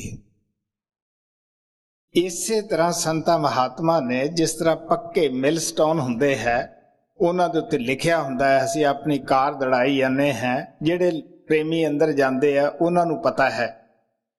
ਸੋ ਬਹੁਤ ਸਾਰੇ ਪ੍ਰੇਮੀ ਪੜ੍ਹੇ ਲਿਖੇ ਆਉਂਦੇ ਹੈ, ਬਾਹਰ ਪੱਛਮ ਵਿੱਚ ਦੇਖੀਦਾ, ਇੱਥੇ ਵੀ ਦੇਖੀਦਾ ਹੈ। ਜਦ ਉਹਨਾਂ ਨੂੰ ਨਾਮ ਦੀ ਤਰਫ ਉਸ ਵਕਤ ਜਿਹੜਾ ਕਿ ਬੜਾ ਇੱਕ ਪਵਿੱਤਰ ਟਾਈਮ ਹੁੰਦਾ ਹੈ, ਉਹ ਉਸ ਟਾਈਮ ਦੀ ਕਦਰ ਨਾ ਕਰਦੇ ਹੋਏ ਇਹਨਾਂ ਅਕਸ਼ਰਾਂ ਦੇ ਅਰਥ ਨੂੰ ਪੁੱਛਦੇ ਹੈ ਕਿ ਮਹਾਰਾਜ ਜੀ ਦਾ ਅਰਥ ਕੀ ਹੈ। ਤੋ ਹੱਸ ਕੇ ਕਹਿ ਦੀਦਾ ਵੀ ਜੋ ਤੂੰ ਅੰਦਰ ਜਾਏਗਾ ਤੈਨੂੰ ਆਪਣੇ ਆਪ ਹੀ ਅਰਥ ਦਾ ਪਤਾ ਲੱਗੇਗਾ। ਜੇ ਆਪਾਂ ਹੁਣ ਆਪਣੇ ਅੱਗੇ ਖਾਣਾ ਬਣਾ ਕੇ ਕਿਸੇ ਨੇ ਰੱਖਿਆ ਹੈ, ਆਪਾਂ ਉਸ ਨੂੰ ਇਹ ਪੁੱਛੀਏ ਵੀ ਇਹ ਖਾਣੇ ਦਾ ਮਤਲਬ ਕੀ ਹੈ, ਤਾਂ ਸਿਆਣਾ ਆਦਮੀ ਸਾਨੂੰ ਇਹ ਕਹੇਗਾ ਵੀ ਤੂੰ ਖਾਣਾ ਖਾ ਕੇ ਦੇਖ ਲੈ, ਤੈਨੂੰ ਆਪੇ ਪਤਾ ਲੱਗ ਜਾਏਗਾ। ਕਿਉਂਕਿ ਬਗੈਰ ਅੰਨ ਤੋਂ ਤੁਰਿਆ ਨਹੀਂ ਜਾਂਦਾਗਾ, ਤੇ ਜੋ ਖਾਵਾਂਗੇ ਤਾਕਤ ਆਏਗੀ। ਤੋ ਸ਼ਬਦ ਦੇ ਅੰਦਰ ਵੀ ਜੋ ਸਾਡੀ ਆਤਮਾ ਜਨਮਾਂ ਜਨਮਾਂਤਰਾਂ ਦੀ ਕਮਜ਼ੋਰ ਹੈ, ਤੋ ਸ਼ਬਦ ਦੇ ਅੰਦਰ ਵੀ ਤਾਕਤ ਹੈ। ਜਦ ਅਸੀਂ ਅੰਦਰ ਜਾਵਾਂਗੇ ਆਪਣੇ ਆਪ ਹੀ ਕਿਤਾਬ ਦੀ ਤਰ੍ਹਾਂ ਮਾਰਗ ਖੁੱਲ ਜਾਏਗਾ। ਉੱਥੇ ਇਹਨਾਂ ਦੇ ਅਰਥਾਂ ਦੀ ਜ਼ਰੂਰਤ ਹੀ ਨਹੀਂ ਪੈਂਦੀਗੀ। ਸੋ ਇਸ ਵਾਸਤੇ ਆਪ ਕਹਿੰਦੇ ਹੈ ਕਿ ਜਦ ਅਸੀਂ ਉਸ ਜਗ੍ਹਾ ਤੇ ਪਹੁੰਚ ਜਾਂਦੇ ਹਾਂ, ਫਿਰ ਪਤਾ ਲੱਗਦਾ ਕਿ ਗੁਰੂ ਦਾ ਸ਼ਬਦ ਜਿਹੜਾ ਹੈ ਉਹ ਕਿਸ ਤਰ੍ਹਾਂ ਦਾ ਅੰਕਸ ਹੈ। ਕਿਉਂਕਿ ਜਿਹੜਾ ਮਨ ਹਾਥੀ ਹੈ, ਇਹਦੀ ਫੌਜ ਜਿਹੜੀ ਹੈ, ਪੰਜੇ ਕਾਮ ਕ੍ਰੋਧ ਲੋਭ ਮੋਹ ਹੰਕਾਰ, ਇਹ ਅੱਖ ਨਹੀਂ ਚੁੱਕਦੇ ਗਏ, ਕਿਉਂਕਿ ਉਹ ਅੰਕਸ ਤੋਂ ਡਰਦੇ ਹੈ। ਅੰਕਸ ਦੇ ਨਾਲ ਇਹਨਾਂ ਨੂੰ ਵਸ ਕੀਤਾ ਹੋਇਆ ਹੈ। ਜਿਸ ਤਰ੍ਹਾਂ ਹਾਥੀ ਬਾਜ਼ਾਰਾਂ ਦੇ ਅੰਦਰ ਬੱਚਿਆਂ ਦੇ ਸਕੂਲ 'ਚ ਲੈ ਜਾਓ, ਅੱਖ ਨਹੀਂ ਪੁੱਟ ਕੇ ਦੇਖਦਾਗਾ, ਇਸੇ ਤਰ੍ਹਾਂ ਤੁਸੀਂ ਮਨ ਦੇ ਅੱਗੇ ਜੋ ਮਰਜ਼ੀ ਹੈ ਅੱਛੇ ਅੱਛੇ ਖਾਣੇ ਰੱਖ ਦਿਓ, ਹੋਰ ਅੱਛੀਆਂ ਅੱਛੀਆਂ ਤੁਸੀਂ ਚੀਜ਼ਾਂ ਐਸ਼ੋ ਇਸ਼ਰ ਦੀਆਂ ਰੱਖ ਦਿਓ, ਕਿਉਂਕਿ ਅੰਦਰਲੇ ਮੁਕਾਬਲੇ ਤੇ ਨਾ ਤਾਂ ਕੋਈ ਦੁਨੀਆ ਦੇ ਖਾਣੇ ਸਵਾਦ ਲੱਗਦੇ ਹੈ, ਨਾ ਦੁਨੀਆ ਦੇ ਅੰਦਰ ਜਿਤਨੀਆਂ ਵੀ ਅਸੀਂ ਐਸ਼ੋ ਇਸ਼ਰਤਾਂ ਦੇਖਦੇ ਹਾਂ, ਇਹ ਵਿਸ਼ੇ ਬਕਾਰ ਜਿਤਨੇ ਵੀ ਹੈ, ਇਹ ਸਾਰੇ ਉਸ ਰਸ ਦੇ ਮੁਕਾਬਲੇ ਤੇ ਤੁੱਛ ਹਨ। ਇਹ ਸਵਾਹ ਵਰਗੇ ਲੱਗਦੇ ਹੈ। ਕੀ ਕੋਈ ਸਿਆਣਾ ਆਦਮੀ ਅੱਖਾਂ ਨਾਲ ਦੇਖ ਕੇ ਸਵਾਹ ਮੂੰਹ 'ਚ ਪਾਏਗਾ ਬਈ, ਜਿਹਨੂੰ ਅੰਮ੍ਰਿਤ ਪੀਣ ਨੂੰ ਮਿਲੇ? ਸੋ ਇਸ ਵਾਸਤੇ ਸੰਤ ਮਹਾਤਮਾ ਸਾਨੂੰ ਪਿਆਰ ਨਾਲ ਕਹਿੰਦੇ ਹੈ ਕਿ ਅੰਦਰ ਜਦੋਂ ਜਾਂਦੇ ਆ ਫਿਰ ਪਤਾ ਲੱਗਦਾ ਕਿ ਗੁਰੂ ਦਾ ਜੋ ਸ਼ਬਦ ਹੈ ਉਹ ਅੰਕਸ ਦਾ ਕੰਮ ਕਰਦਾ ਹੈ ਜੀ। ਗੋਰੇ ਅੰਕਸ਼ ਸ਼ਬਦ ਦਾਰੂ ਸਿਰ ਤਾਰਿਓ, ਕਰ ਮੰਦਰ ਆਣ ਵਸਾਏ, ਗੋਬਿੰਦ ਜੀਓ ਸਤ ਸੰਗਤ ਮੇਲੇ ਹਰ ਧਿਆਏ। ਹੁਣ ਆਪ ਪਿਆਰ ਦੇ ਨਾਲ ਕਹਿੰਦੇ ਹੈ ਕਿ ਦਿਲ ਦੇ ਵਿੱਚ ਖਿਆਲ ਹੁੰਦਾ ਹੈ ਕਿ ਭਗਤੀ ਕਰਨੀ ਕਿਹੜਾ ਮੁਸ਼ਕਿਲ ਹੈ, ਜਦ ਚਾਹਿਆ ਲੱਗ ਜਾਵਾਂਗੇ। ਜਿਨ੍ਹਾਂ ਦੀਆਂ ਅੱਖਾਂ ਖੁੱਲੀਆਂ ਹਨ ਉਹ ਮਹਾਤਮਾ ਕਹਿੰਦੇ ਹੈ ਨਹੀਂ ਬਈ, ਜਿਹਦੇ ਤੇ ਉਹ ਪਰਮਾਤਮਾ ਮਿਹਰ ਕਰਦਾ ਹੈ ਉਹੀ ਇਸ ਪਾਸੇ ਲੱਗ ਸਕਦੇ ਹੈ। ਫਿਰ ਆਪਨੇ ਕਿਹਾ ਕਿ ਕਿਸ ਤਰ੍ਹਾਂ ਗੁਰੂ ਦਾ ਜਿਹੜਾ ਇਹ ਸ਼ਬਦ ਹੈ ਉਹ ਅੰਕਸ ਦਾ ਕੰਮ ਕਰਦਾ ਹੈ। ਦਿਲ 'ਚ ਖਿਆਲ ਆਉਂਦਾ ਹੈ ਕਿ ਜਗ੍ਹਾ ਜਗ੍ਹਾ ਮਹਾਤਮਾ ਬੈਠੇ ਹੈ, ਕਿਹੜਾ ਮੁਸ਼ਕਿਲ ਹੈ। ਔਰ ਆਪ ਕਹਿਣ ਲਗੇ ਨਹੀਂ, ਉਹਨਾਂ ਮਹਾਤਮਾ ਦੀ ਹੈ ਪਰਮਾਤਮਾ ਕਿਰਪਾ ਕਰਕੇ ਸੰਗਤ ਮੇਲ। ਕਬੀਰ ਸਾਹਿਬ ਨੇ ਕਿਹਾ ਸੀ, ਮੈਂ ਤਾਂ ਉਨਰੇ ਸੰਤੋਂ ਕੋ ਦਾਸ, ਜਿਨ੍ਹਾਂ ਨੇ ਮਨੁਆ ਵਸ ਮੇ ਕਰਿਆ, ਜਿਨ੍ਹਾਂ ਨੇ ਮਨ ਨੂੰ ਵਸ ਵਿੱਚ ਕੀਤਾ ਹੈ। ਆਪਾ ਛੋੜ ਜਗਤ ਵਿੱਚ ਬੈਠੇ, ਨਹੀਂ ਜਗਤ ਸੇ ਕਾਮ। ਉਹ ਇਹ ਨਹੀਂ ਕਿ ਸੰਸਾਰ ਨੂੰ ਛੱਡ ਕੇ ਉਹ ਬਾਹਰ ਭਗਵੇਂ ਕੱਪੜੇ ਪਾ ਕੇ ਫਿਰਦੇ ਹੈ ਜਾਂ ਕੰਨ ਪੜਾਈ ਫਿਰਦੇ ਹੈ ਜਾਂ ਕੋਈ ਪਿੰਡੇ ਤੇ ਸੁਆਹ ਵਗੈਰਾ ਮਲੀ ਫਿਰਦੇ ਹੈ। ਕਹਿਣ ਲੱਗੇ ਨਹੀਂ, ਉਹ ਸੰਸਾਰ ਦੇ ਵਿੱਚ ਰਹਿੰਦੇ ਆ, ਸੰਸਾਰਾਂ ਦੀ ਤਰ੍ਹਾਂ ਹੀ ਆਪ ਦੀ ਉਪਜੀਵਕਾ ਜਿਹੜੀ ਹੈ ਉਹ ਖੇਤੀ ਕਰਨ, ਵਪਾਰ ਕਰਨ, ਕੁਛ ਵੀ ਕਰਦੇ ਹੈ। ਸੋ ਇਸ ਵਾਸਤੇ ਆਪ ਪਿਆਰ ਦੇ ਨਾਲ ਕਹਿੰਦੇ ਨਹੀਂ ਕਿਸੇ ਸੇ ਕਾਮ। ਇਹਨਾਂ ਕੰਮਾਂ ਦੇ ਵਿੱਚ ਦੁਨੀਆ 'ਚ ਰਹਿੰਦੇ ਹੋਏ ਲੇਕਿਨ ਉਹ ਉਸ ਮੱਖੀ ਦੀ ਤਰ੍ਹਾਂ ਰਹਿੰਦੇ ਹੈ ਕਿ ਜਿਸ ਤਰ੍ਹਾਂ ਇੱਕ ਮੱਖੀ ਸ਼ਹਿਦ ਦੇ ਕਿਨਾਰੇ ਤੇ ਬਹਿ ਕੇ ਸ਼ਹਿਦ ਵੀ ਖਾ ਜਾਂਦੀ ਹੈ ਔਰ ਉੱਡ ਵੀ ਜਾਂਦੀ ਹੈ। ਆਰਾ ਸਾਵਣ ਸਿੰਘ ਕਹਿੰਦੇ ਹੁੰਦੇ, ਇੱਕ ਮੱਖੀ ਜਿਹੜੀ ਸ਼ਹਿਦ ਦੇ ਵਿਚਾਲੇ ਆ ਕੇ ਬਹਿ ਜਾਂਦੀ ਹੈ ਉਹ ਨਾ ਉੱਡ ਸਕਦੀ ਹੈ, ਲੱਤਾਂ ਕੱਢਦੀ ਹੈ ਪਰ ਫਸ ਜਾਂਦੇ ਆ, ਪਰ ਕੱਢਦੀ ਹੈ ਲੱਤਾਂ ਫਸ ਜਾਂਦੀਆਂ। ਅਸੀਂ ਦੁਨੀਆਦਾਰ ਦੁਨੀਆ ਦੇ ਐਸੇ ਚਿੱਕੜ ਵਿੱਚ ਫਸਦੇ ਆ ਕਿ ਨਾ ਅਸੀਂ ਰਾਮ ਭਗਤੀ ਕਰ ਸਕਦੇ ਹਾਂ, ਨਾ ਦੁਨੀਆ 'ਚ ਅਸੀਂ ਪੂਰੇ ਆਉਂਦੇ ਹਾਂ। ਦੁਨੀਆ ਦੇ ਅੰਦਰ ਕੋਈ ਸਾਡੇ ਘਰ ਦੇ ਅੰਦਰ ਲੜਕਾ ਪੈਦਾ ਹੋ ਗਿਆ, ਸ਼ਾਦੀ ਹੋ ਗਈ ਹੈ, ਅਸੀਂ ਫੁੱਲੇ ਨਹੀਂ ਸਮਾਉਂਦੇ ਗੇ, ਕਿਸ ਤਰ੍ਹਾਂ ਅਸੀਂ ਪਾਰਟੀਆਂ ਕਰਦੇ ਹਾਂ। ਅਗਰ ਉਸੇ ਘਰ ਦੇ ਅੰਦਰ ਕੋਈ ਮੌਤ ਹੋ ਜਾਂਦੀ ਹੈ, ਸਾਰੀ ਜ਼ਿੰਦਗੀ ਕਿਰਕਰੀ ਹੋ ਜਾਂਦੀ ਹੈ, ਖੁਸ਼ਕ ਹੋ ਜਾਂਦੀ ਹੈ, ਰੋਣਾ ਪੀਟਣਾ ਸ਼ੁਰੂ ਕਰ ਦਿੰਦੇ ਹੈ। ਸੋ ਇਸ ਵਾਸਤੇ ਨਾ ਇਹ ਐਸਾ ਚੀਜ਼ ਮੌਤ ਪਦੈਸ਼ ਦਾ ਸੰਸਾਰ ਹੈ। ਮੌਤ ਵੀ ਹੁੰਦੀ ਹੈ, ਪਦੈਸ਼ ਵੀ ਹੁੰਦੀ ਹੈ, ਲੇਕਿਨ ਅਸੀਂ ਮੌਤ ਵੇਲੇ ਵੀ ਦੁਖੀ, ਅਸੀਂ ਪਦੈਸ਼ ਵੇਲੇ ਵੀ ਦੁਖੀ। ਸੋ ਇਸ ਵਾਸਤੇ ਆ ਪਿਆਰ ਦੇ ਨਾਲ ਕਹਿੰਦੇ ਆ ਕਿ ਬਈ ਕੀ ਕਰੋ, ਸਾਨੂੰ ਹੈ ਪ੍ਰਮਾਤਮਾ ਉਹ ਵਾਤਾਵਰਨ ਦੇ, ਮਤਾ ਦਿਲ 'ਚ ਖਿਆਲ ਆਏ ਕਿ ਸੰਗਤ ਦੇ ਵਿੱਚ ਜਾਣ ਵਾਸਤੇ ਜਾਂ ਸਾਨੂੰ ਕੋਈ ਖਾਸ ਕਿਸਮ ਦੇ ਕੱਪੜੇ ਪਾਉਣੇ ਪੈਣਗੇ ਜਾਂ ਹੋਰ ਕੁਝ ਪੈਣਾ ਪਏਗਾ। ਕਹਿਣ ਲੱਗੇ ਨਹੀਂ ਹੈ ਪ੍ਰਮਾਤਮਾ ਸਾਨੂੰ ਉਹੋ ਜਿਹਾ ਵਾਤਾਵਰਨ ਦੇ, ਕਿਉਂਕਿ ਮਨ ਦੇ ਉੱਤੇ ਸੋਭਤ ਦਾ ਬੜਾ ਅਸਰ ਹੁੰਦਾ ਹੈ। ਅਸੀਂ ਜੂਏਬਾਜ਼ਾਂ ਦੀ ਸੋਭਤ ਵਿੱਚ ਜਾਵਾਂਗੇ, ਜੂਆ ਖੇਲਣ ਦੀ ਆਦਤ ਪਏਗੀ, ਸ਼ਰਾਬੀਆਂ ਪਾਸ ਜਾਵਾਂਗੇ, ਸ਼ਰਾਬ ਪੀਣ ਦੀ ਆਦਤ ਪਏਗੀ। ਅਗਰ ਨਾਮ ਸ਼ਬਦ ਦੀ ਕਮਾਈ ਵਾਲੇ ਪਾਸ ਆਪਾਂ ਜਾਵਾਂਗੇ, ਸ਼ਬਦ ਨਾਮ ਦੀ ਕਮਾਈ ਦੀ ਆਦਤ ਪੈ ਜਾਏਗੀ। ਸੋ ਆਪ ਕਹਿੰਦੇ ਹੈ ਪ੍ਰਮਾਤਮਾ ਐਸਾ ਵਾਤਾਵਰਨ ਦੇ ਜਿਹਦੇ ਵਿੱਚ ਜਾ ਕੇ ਸਾਡਾ ਭੁੱਲੜ ਮਨ ਜਿਹੜਾ ਹੈ ਉਹ ਤੇਰੀ ਭਗਤੀ ਦੀ ਤਰਫ ਆ ਜਾਵੇ। ਹਾਂ ਭਾਈ। ਗੋਬਿੰਦ ਜੀਓ सत संगत मेले हर त्याये। हो मैं रोग गया सुख पाया, हर सहज समाध लगाए। संगत दे अंदर जाके साडे अंदरों किस तरह होमे दा जिहड़ा रोग है चलिया जांदा है। ਜਦੋਂ ਅਸੀਂ ਇੱਕ ਤੱਪੜ ਦੇ ਉੱਤੇ ਗਰੀਬ ਅਮੀਰ ਬੈਠ ਕੇ ਖਾਣਾ ਖਾਂਦੇ ਹਾਂ, ਸਾਨੂੰ ਉਦੋਂ ਨਿਮਰਤਾ ਲਿਆਉਣ ਦੀ ਬੜੀ ਮੌਕਾ ਮਿਲਦਾ ਹੈ। ਅਸੀਂ ਕਹਿੰਦੇ ਹਾਂ ਸਾਰੇ ਜੀਵ ਇਹ ਪਰਮਾਤਮਾ ਦੇ ਬਣਾਏ ਹੈ। ਮੈਨੂੰ ਮੌਕਾ ਅੱਖਾਂ ਨਾਲ ਦੇਖਣ ਦਾ ਮਿਲਿਆ। ਸਾਡੀ ਆਰਮੀ ਦਾ ਜੋ ਬੜਾ ਕਮਾਂਡਰ ਸੀਗਾ ਥਮਈਆ ਜਰਨਲ, ਉਹ ਮਹਾਰਾਜ ਸਾਵਣ ਸਿੰਘ ਨੂੰ ਮਿਲਣ ਵਾਸਤੇ ਗਿਆ ਹੈ। ਜਰਨਲ ਬਿਕਰਮ ਸਿੰਘ ਸੀਗਾ, ਉਹ ਵੀ ਮਿਲਣ ਵਾਸਤੇ ਜਾਂਦੇ ਰਹੇ ਹੈ, ਜਿਨ੍ਹਾਂ ਦੇ ਨਾਲ ਮੈਨੂੰ ਜਾਣ ਦਾ ਮੌਕਾ ਮਿਲਦਾ ਰਿਹਾ ਹੈ। ਉਹਨਾਂ ਵਾਸਤੇ ਮਹਾਰਾਜ ਨੇ ਮੰਜਾ ਮੰਗਾਇਆ, ਕੁਰਸੀ ਮੰਗਾਈ, ਲੇਕਿਨ ਨਹੀਂ, ਉਹ ਪੁੰਜੇ ਬੈਠੇ ਕਿ ਜ਼ਿੰਦਗੀ ਦਾ ਆਹ ਹੀ ਮੌਕਾ ਹੈ ਕਿਸੇ ਮਹਾਤਮਾ ਦੇ ਚਰਨਾਂ ਵਿੱਚ ਬੈਠਣ ਦਾ। ਉਹਨਾਂ ਵਾਸਤੇ ਖਾਣੇ ਦਾ ਇੰਤਜ਼ਾਮ ਕੀਤਾ, ਕਿਉਂਕਿ ਮਹਾਰਾਜ ਸੱਚੇ ਪਾਤਸ਼ਾਹ ਫੌਜੀਆਂ ਨਾਲ ਬੜਾ ਹੀ ਪਿਆਰ ਕਰਦੇ ਸੀ, ਕਿਉਂਕਿ ਉਹ ਖੁਦ ਆਰਮੀ ਵਿੱਚ ਰਹੇ ਸੀਗੇ। ਉਹਨਾਂ ਨੂੰ ਪਤਾ ਸੀਗਾ ਕਿ ਇਹਨਾਂ ਨੂੰ ਟਾਈਮ ਬੜਾ ਥੋੜ੍ਹਾ ਮਿਲਦਾ ਹੈ, ਟਾਈਮ ਦੇ ਪਾਬੰਦ ਹੈ। ਤੋ ਜਦੋਂ ਉਹਨਾਂ ਨੂੰ ਖਾਣਾ ਪਰੋਸਣ ਲੱਗੇ ਤੇ ਉਹ ਚੁੱਪ ਕਰਕੇ ਆ ਕੇ ਤੱਪੜ ਤੇ ਬੈਠ ਕੇ ਉਹ ਕਹਿਣ ਲੱਗੇ ਸਾਰੀ ਜ਼ਿੰਦਗੀ ਦਾ ਆਹ ਹੀ ਮੌਕਾ ਹੈ। ਉਹ ਜਦ ਵੀ ਜਾਂਦੇ ਸੀ ਖਾਣਾ ਜ਼ਰੂਰ ਉਹਨਾਂ ਨੇ ਤੱਪੜ ਤੇ ਬੈਠ ਕੇ ਖਾ ਕੇ ਆਉਣਾ, ਕਿਉਂਕਿ ਮੈਨੂੰ ਵੱਧ ਤੋਂ ਵੱਧ ਲੈਫਟੀਨੈਂਟ ਜਨਰਲ ਬਿਕਰਮ ਸਿੰਘ ਦੇ ਨਾਲ ਜਾਣ ਦਾ ਮੌਕਾ ਮਿਲਦਾ ਰਿਹਾ।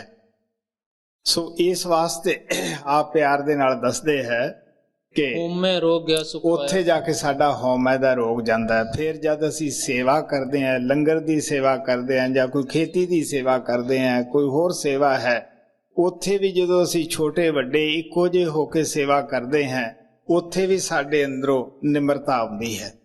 ਫਿਰ ਸੰਤ ਮਹਾਤਮਾ ਸਾਨੂੰ ਬੜੇ ਪਿਆਰ ਨਾਲ ਦੱਸਦੇ ਆ ਕਿ ਪਿਆਰੇ ਬੱਚਿਓ,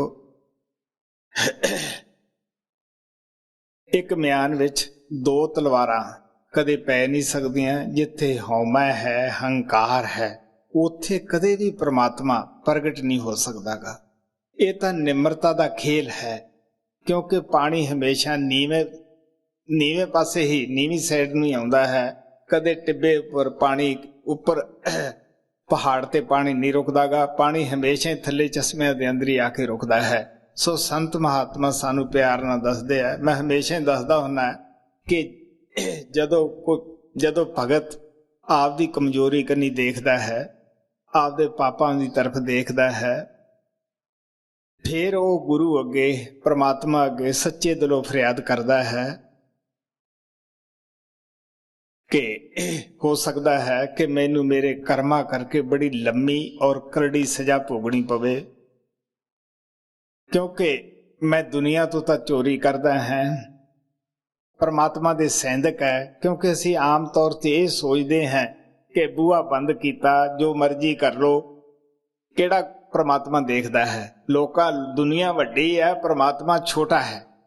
ਮੈਂ ਆਪਣੇ ਆਪ ਨੂੰ ਵੀ ਧੋਖਾ ਦਿੱਤਾ, ਦੁਨੀਆ ਨੂੰ ਵੀ ਦਿੱਤਾ, ਕਿਉਂਕਿ ਮੈਂ ਸੋਚਦਾ ਸੀਗਾ ਕਿ ਦੁਨੀਆ ਵੱਡੀ ਹੈ, ਪਰਮਾਤਮਾ ਛੋਟਾ ਹੈ।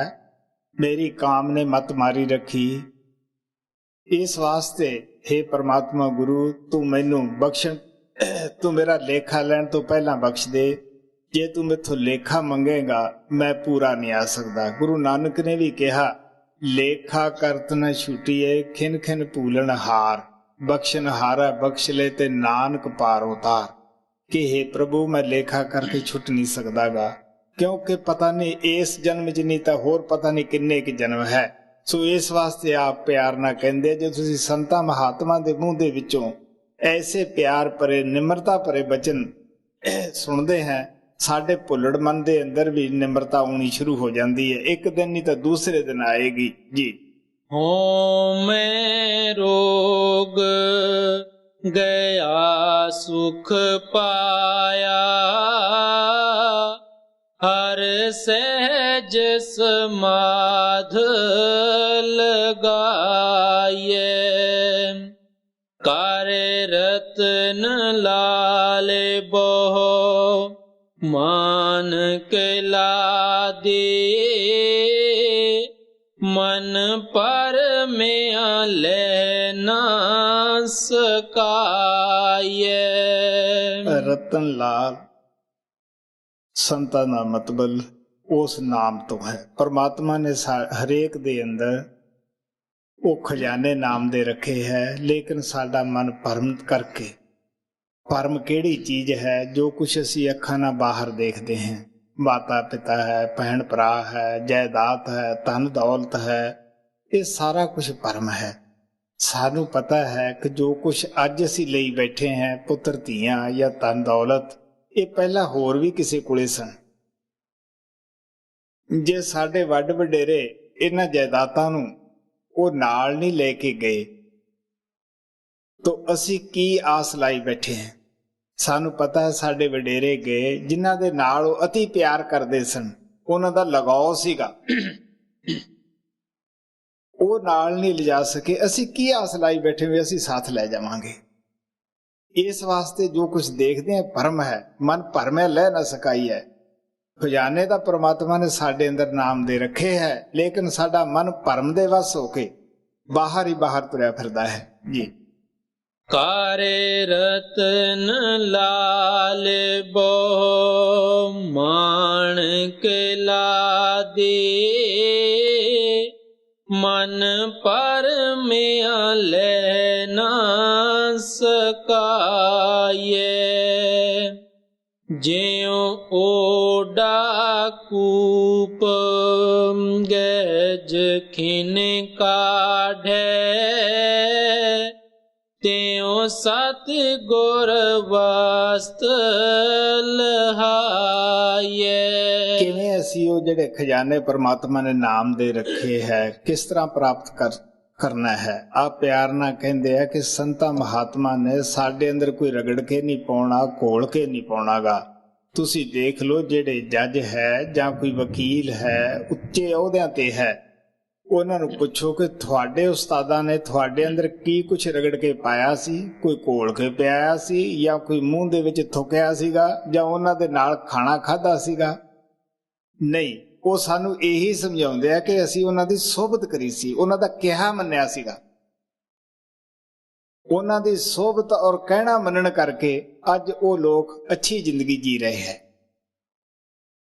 ਲੇਕਿਨ ਜਿਹਨਾਂ ਨੇ ਕਦੇ ਕਿਸੇ ਉਸਤਾਦ ਦਾ, ਟੀਚਰ ਦਾ ਕਹਿਣਾ ਨਹੀਂ ਮੰਨਿਆਗਾ, ਤਾਂ ਉਹ ਕੀ ਹੈ ਕਿ ਅੱਜ ਵਿਚਾਰਾ ਅਨਪੜ੍ਹ ਤੁਰਿਆ ਫਿਰਦਾ ਹੈ। ਵਿਦਿਆ ਦੀ ਤਾਕਤ ਤਾਂ ਉਹਦੇ ਅੰਦਰ ਵੀ ਹੈ, ਲੇਕਿਨ ਉਹ ਸੁੱਤੀ ਆਈ ਔਰ ਸੁੱਤੀ ਚਲੀ ਗਈ। ਇਸੇ ਤਰ੍ਹਾਂ ਭੀਖਾ ਸਾਹਿਬ ਨੇ ਕਿਹਾ ਕਿ ਸਭ ਦੀ ਭੀਖਾ ਭੂਖਾ ਕੋ ਨਹੀਂ, ਸਭ ਦੀ ਗਠੜੀ ਲਾਲ ਲਾਲ।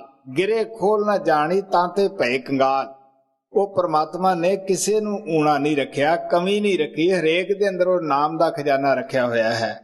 ਅਸੀਂ ਅੰਦਰ ਵੜ ਕੇ ਉਸ ਨੂੰ ਪ੍ਰਾਪਤ ਨਹੀਂ ਕਰਦੇਗੇ, ਇਸ ਵਾਸਤੇ ਅਸੀਂ ਕੰਗਾਲ ਹੈ ਜੀ। ਜਿਉ ਓਡਾ ਕੂਪ ਗਜ ਖਿਨ ਕਾਢੈ। ਤਿਉ ਸਤ ਗੁਰ ਵਸਤ ਲਹਾਈਏ। ਜਿਨ ਐਸਾ ਸਤ ਗੁਰ ਸਾਧ ਨ ਪਾਇਆ।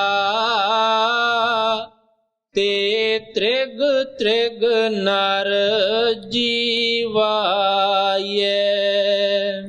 ਓਡ ਉਹਨਾਂ ਸੱਜਣਾਂ ਨੂੰ ਕਹਿੰਦੇ ਹੈ ਜਿਨ੍ਹਾਂ ਲੋਕਾਂ ਨੂੰ ਇਲਮ ਹੁੰਦਾ ਹੈ ਕਿ ਜਿਸ ਤਰ੍ਹਾਂ ਪੁਰਾਣੇ ਥੇ ਹੁੰਦੇ ਹੈ, ਉਹਨਾਂ ਦੇ ਨੀਚੇ ਬਣੇ ਬਣਾਏ ਕੂਏ ਆ ਜਾਂਦੇ ਹੈ। ਜਦੋਂ ਅਸੀਂ ਪੁਰਾਤਨ ਜਗ੍ਹਾ ਦੇਖਦੇ ਹਾਂ ਜਿਨ੍ਹਾਂ ਦੀ ਖੁਦਾਈ ਕੀਤੀ ਹੈ, ਉਹਨਾਂ ਦੇ ਵਿੱਚੋਂ ਸਾਨੂੰ ਪਤਾ ਲੱਗਦਾ ਹੈ ਕਿ ਉਹਨਾਂ ਨੇ ਕਿਸ ਤਰ੍ਹਾਂ ਦੀਆਂ ਚੀਜ਼ਾਂ ਪ੍ਰਾਪਤ ਕੀਤੀਆਂ, ਕਿਸ ਤਰ੍ਹਾਂ ਉਹਨਾਂ ਨੇ ਬਣੇ ਬਣਾਏ ਕੂਏ ਵੀ ਕੱਢੇ, ਉਹਨਾਂ ਨੇ ਥੱਲੋਂ ਮਕਾਨ ਵਸਦੇ ਸ਼ਹਿਰ ਵੀ ਕਿਸੇ ਵਕਤ ਜਦ ਵਸਦੇ ਸਨ ਉਹੋ ਜਿਹੇ ਨਿਸ਼ਾਨ ਕੱਢੇ, ਮਕਾਨ ਵਗੈਰਾ। ਸੋ ਇਸ ਵਾਸਤੇ ਸੰਤ ਮਹਾਤਮਾ ਸਾਡੇ ਅੰਦਰ ਕੋਈ ਰਗੜ ਕੇ ਨਹੀਂ ਪਾਉਂਦੇਗੇ। ਜਿਸ ਤਰ੍ਹਾਂ ਉਹਨਾਂ ਨੂੰ ਸਿੰਘੇ ਵੀ ਕਹਿੰਦੇ ਹੈ, ਉਹ ਸੁੰਘ ਕੇ ਆਪਦੇ ਹੁਨਰ ਦੇ ਨਾਲ ਉਹ ਜਗ੍ਹਾ 'ਚੋਂ ਦੱਸ ਦਿੰਦੇ ਆ ਵੀ ਇੱਥੋਂ ਅਗਰ ਤੁਸੀਂ ਮਿੱਟੀ ਪਾਸੇ ਹਟਾਓਗੇ ਤਾਂ ਬਣਿਆ ਬਣਾਇਆ ਕੂਆ ਨਿਕਲ ਆਏਗਾ, ਤੁਸੀਂ ਇਸ 'ਚੋਂ ਪਾਣੀ ਪੀ ਸਕਦੇ ਹੋ। ਇਸੇ ਤਰ੍ਹਾਂ ਸੰਤਾਂ ਮਹਾਤਮਾ ਨੂੰ ਵੀ ਇਹ ਇਲਮ ਹੈ, ਇਹ ਉਹਨਾਂ ਦਾ ਜਾਤੀ ਤਜਰਬਾ ਹੈ। ਉਹ ਸੁਣੀਆਂ ਸੁਣਾਈਆਂ ਗੱਲਾਂ ਨਹੀਂ ਕਹਿੰਦੇਗੇ, ਉਹ ਕਹਿੰਦੇ ਜੇ ਸਾਡੇ ਕਹਿਣ ਮੁਤਾਬਕ ਤੁਸੀਂ ਵੀ ਹਿੰਮਤ ਕਰਕੇ ਫੈਲੇ ਖਿਆਲ ਨੂੰ ਅੱਖਾਂ ਦੇ ਪਿੱਛੇ ਲਿਆ ਕੇ ਸ਼ਬਦ ਨਾਲ ਜੋੜੋਗੇ ਤੇ ਤੁਸੀਂ ਵੀ ਇਹ ਲਾਲ ਨੂੰ, ਇਹ ਖਜ਼ਾਨੇ ਨੂੰ ਪ੍ਰਾਪਤ ਕਰ ਸਕਦੇ ਹੋ। ਹੁਣ ਆਪ ਪਿਆਰ ਨਾਲ ਕਹਿੰਦੇ ਆ, ਜਿਨ੍ਹਾਂ ਨੂੰ ਇਨਸਾਨ ਦਾ ਜਾਮਾ ਪਾ ਕੇ ਐਸੇ ਸੰਤ ਜਿਨ੍ਹਾਂ ਨੇ ਕਿ ਜ਼ਿੰਦਗੀ ਦੇ ਵਿੱਚ ਇਹ ਮਸਲਾ ਹੱਲ ਕੀਤਾ ਨਹੀਂ ਮਿਲੇ, ਉਹਨਾਂ ਦਾ ਦੁਨੀਆ ਤੇ ਉੱਤੇ ਆਉਣ ਦਾ ਲਾਹਨਤ ਹੈ, ਤਿਰਗ ਹੈ ਜੀ। ਜਿਨ ਐਸਾ ਸਤਿਗੁਰ ਸਾਧਨਾ ਪਾਇਆ, ਤੇ ਤ੍ਰਿਗ ਤ੍ਰਿਗ ਨਰ ਜੀਵਾਏ। ਜਨਮ ਪਦਾਰਥ ਪੁਨ ਫਲ ਪਾਇਆ, ਕੌਡੀ ਬਦਲੇ ਜਾਏ। ਇਹ ਇਨਸਾਨ ਦਾ ਜਾਮਾ ਜਦੋਂ ਬਹੁਤ ਸਾਰੇ ਸਾਡੇ ਚੰਗੇ ਕਰਮ, ਨੇਕ ਕਰਮ ਜਮਾ ਹੋ ਜਾਂਦੇ ਹੈ, ਉਹ ਪਰਮਾਤਮਾ ਸਾਨੂੰ ਇਨਾਮ ਦਿੰਦਾ ਹੈ, ਇਹ ਮੌਕਾ ਦਿੰਦਾ ਹੈ ਕਿ ਵੀ ਦੇਖ ਪਿਆਰਿਆ, ਤੈਨੂੰ ਮੈਂ ਇਹ ਖੁਸ਼ ਹੋ ਕੇ ਤੈਨੂੰ ਇਹ ਮੌਕਾ ਦਿੰਦਾ ਹੈ ਕਿ ਤੂੰ ਮੇਰੇ ਨਾਲ ਮਿਲਾਪ ਕਰ ਲੈ। ਤੋ ਕੌਡੀ ਕਿਹੜੀ ਹੈ? ਦੁਨੀਆ ਦੀ ਮਾਨ ਵਡਿਆਈ, ਵਿਸ਼ੇ ਬਕਾਰ, ਜਿਤਨੇ ਵੀ ਅਸੀਂ ਇਹ ਦੁਨੀਆ ਦੇ ਧੰਦੇ ਹੈ, ਇਹ ਕੌਡੀਆਂ ਨਾਲ ਤਾਂ ਮੋਹ ਪਾਇਆ ਹੈ। ਤੋ ਜਿਹੜਾ ਬੜੇ ਪੁੰਨਾ ਕਰਕੇ ਸਾਨੂੰ ਪਰਮਾਤਮਾ ਨੇ ਇਨਾਮ ਦਿੱਤਾ ਇਨਸਾਨ ਦਾ ਜਾਮਾ, ਉਹ ਅਸੀਂ ਪਾ ਕੇ ਭੁੱਲੇ ਬੈਠੇ ਹਾਂ, ਉਹਦੀ ਕੋਈ ਕੀਮਤ ਹੀ ਨਹੀਂ। ਅਸੀਂ ਕਹਿੰਦੇ ਹਾਂ ਸ਼ਾਇਦ ਇਹ ਜਗ ਮਿੱਠਾ ਅਗਲਾ ਕੰਡਿਠਾ ਜੀ। ਜਨਮ ਪਦਾਰਥ ਪੁਨ ਫਲ ਪਾਇਆ, ਕੌਡੀ ਬਦਲੇ ਜਾਏ। ਮਧੂਸੂਦਨ ਹਰਿ ਤਾਰੇ ਪ੍ਰਭ ਕਿਰਪਾ, ਕਰ ਕਿਰਪਾ ਗੁਰੂ ਮਿਲਾਏ। ਅਸੀਂ ਦੁਨੀਆਦਾਰ ਲੋਕ ਪਰਮਾਤਮਾ ਦੇ ਅੱਗੇ ਅਰਦਾਸ ਕਰਦੇ ਹਾਂ, ਕੋਈ ਦੁਨੀਆ ਦਾ ਧਨ ਦੌਲਤ ਮੰਗਣ ਲੱਗਿਆ ਪਿਆ ਹੈ, ਕੋਈ ਬੇਟੇ ਬੇਟੀਆਂ, ਕੋਈ ਉੱਚੇ ਅਹੁਦੇ ਮੰਗਦਾ ਹੈ, ਕੋਈ ਮਾਨ ਵਡਿਆਈ ਮੰਗਦਾ ਹੈ। ਲੇਕਿਨ ਜਿਨ੍ਹਾਂ ਦੀਆਂ ਅੱਖਾਂ ਖੁੱਲ੍ਹ ਜਾਂਦੀਆਂ ਹਨ, ਉਹ ਕਹਿੰਦੇ ਕਿ ਹੇ ਪਰਮਾਤਮਾ, ਜੇ ਤੂੰ ਕਿਰਪਾ ਕਰਦਾ ਹੈ ਤਾਂ ਸਾਡਾ ਮਿਲਾਪ ਗੁਰੂ ਦੇ ਨਾਲ ਕਰਾ। ਮੈਂ ਦੱਸਦਾ ਹੁੰਦਾ ਕਿ ਬਚਪਨੇ 'ਚ ਜਦੋਂ ਕਿ ਇਤਨੀ ਪੂਰੀ ਸੁਰਤ ਵੀ ਨਹੀਂ ਸੀ, ਤਾਂ ਮੇਰੇ ਦਿਲ ਅੰਦਰ ਜਦੋਂ ਕਿਤੇ ਬਾਹਰ ਜਾਣਾ ਇਕੱਲੇ ਦੇ ਇਹ ਆਉਣੀ ਕਿ ਉਹ ਕਿਹੇ ਜਿਹੇ ਪ੍ਰੇਮੀ ਸਨ, ਕਿਹੇ ਜਿਹੀਆਂ ਆਤਮਾ ਸਨ, ਜਿਨ੍ਹਾਂ ਨੂੰ ਗੁਰੂ ਨਾਨਕ ਦੇ ਜਾਂ ਗੁਰੂ ਗੋਬਿੰਦ ਸਿੰਘ ਦੇ, ਕਿਉਂਕਿ ਮੈਂ ਸਿੱਖ ਫੈਮਿਲੀ 'ਚ ਪੈਦਾ ਹੋਇਆ ਸੀਗਾ, ਉੱਥੇ 10 ਗੁਰੂਆਂ ਦੀਆਂ ਆਮ ਤੌਰ 'ਤੇ ਘਰ ਦੇ ਅੰਦਰ ਚਰਚਾ ਹੁੰਦੀ ਰਹਿੰਦੀ ਸੀ, ਗੱਲਾਂ ਹੁੰਦੀਆਂ ਰਹਿੰਦੀਆਂ ਸਨ। ਉਸ ਗੱਲ ਦੇ ਹੀ ਗੱਲਾਂ ਦੇ ਚਰਚਾ ਦੇ ਅਧੀਨ ਹੀ ਤੁਰੇ ਫਿਰਦਿਆਂ ਦੇ ਇਕੱਲਿਆਂ ਦਾ ਹੀ ਖਿਆਲ ਆਉਣਾ ਵੀ ਉਹ ਕੈਸੇ ਭਾਗਾਂ ਵਾਲੇ ਸਨ, ਜਿਨ੍ਹਾਂ ਨੂੰ ਪੂਰੇ ਗੁਰੂ ਦੇ ਚਰਨਾਂ ਵਿੱਚ ਬੈਠਣ ਦਾ ਮੌਕਾ ਮਿਲਿਆ। ਫਿਰ ਇਹ ਵੀ ਸੁਣਦੇ ਸੀਗੇ ਕਿ ਬਈ ਉਹ ਕਈ ਆਦਮੀ ਗੁਰੂ ਤੋਂ ਬੇਮੁਖ ਹੋਏ। ਫਿਰ ਇਹ ਵੀ ਆਇਆ ਕਿ ਉਹ ਕਿਹੇ ਜਿਹੇ ਬੰਦੇ ਸਨ, ਉਹਨਾਂ ਦੇ ਕਿਹੇ ਜਿਹੇ ਖੋਟੇ ਕਰਮ ਸਨ। ਸੋ ਇਸ ਵਾਸਤੇ ਬਚਪਨੇ ਤੋਂ ਹੀ ਖਿਆਲ ਦਿਲ ਦੇ ਵਿੱਚ ਆਉਂਦਾ ਸੀਗਾ ਕਿ ਸਾਨੂੰ ਵੀ ਕਿਤੇ ਕੋਈ ਗੁਰੂ ਮਿਲ ਜਾਵੇਗਾ, ਕਿਤੇ ਅਸੀਂ ਵੀ ਉਹਨਾਂ ਦੇ ਚਰਨਾਂ 'ਚ ਬੈਠ ਜਾਵਾਂਗੇ। ਤਾਂ ਮਹਾਰਾਜ ਕਿਰਪਾਲ ਸੱਚੇ ਪਾਤਸ਼ਾਹ ਕਹਿੰਦੇ ਹੁੰਦੇ ਸੀ ਕਿ ਭੁੱਖੇ ਨੂੰ ਰੋਟੀ, ਪਿਆਸੇ ਨੂੰ ਪਾਣੀ ਕੁਦਰਤ ਦਾ ਅਸੂਲ ਹੈ, ਜ਼ਰੂਰ ਦਿੰਦੀ ਹੈ। ਜੇ ਅਸੀਂ ਫੁਲਕੇ ਵਾਸਤੇ ਪਕਾਰਦੇ ਹਾਂ, ਉਹ ਵੀ ਪਰਮਾਤਮਾ ਇੰਤਜ਼ਾਮ ਕਰਦਾ ਹੈ, ਤੇ ਜੇ ਆਪਾਂ ਉਹਨੂੰ ਮਿਲਣ ਵਾਸਤੇ ਪਕਾਰੀਏ, ਗੁਰੂ ਨੂੰ ਪਕਾਰੀਏ, ਤੇ ਉਹ ਵੀ ਸਾਡੀ ਜ਼ਰੂਰ ਸੁਣਦਾ ਹੈ।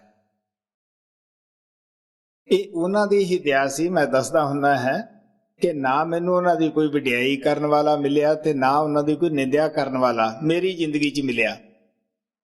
ਇਹ ਹੁਣ ਉਹ ਹੀ ਜਾਣਨ ਕਿ 500 ਕਿਲੋਮੀਟਰ ਕਿਸ ਤਰ੍ਹਾਂ ਆਪਦੇ ਦਇਆ ਲੈ ਕੇ ਉਹ ਆਏ।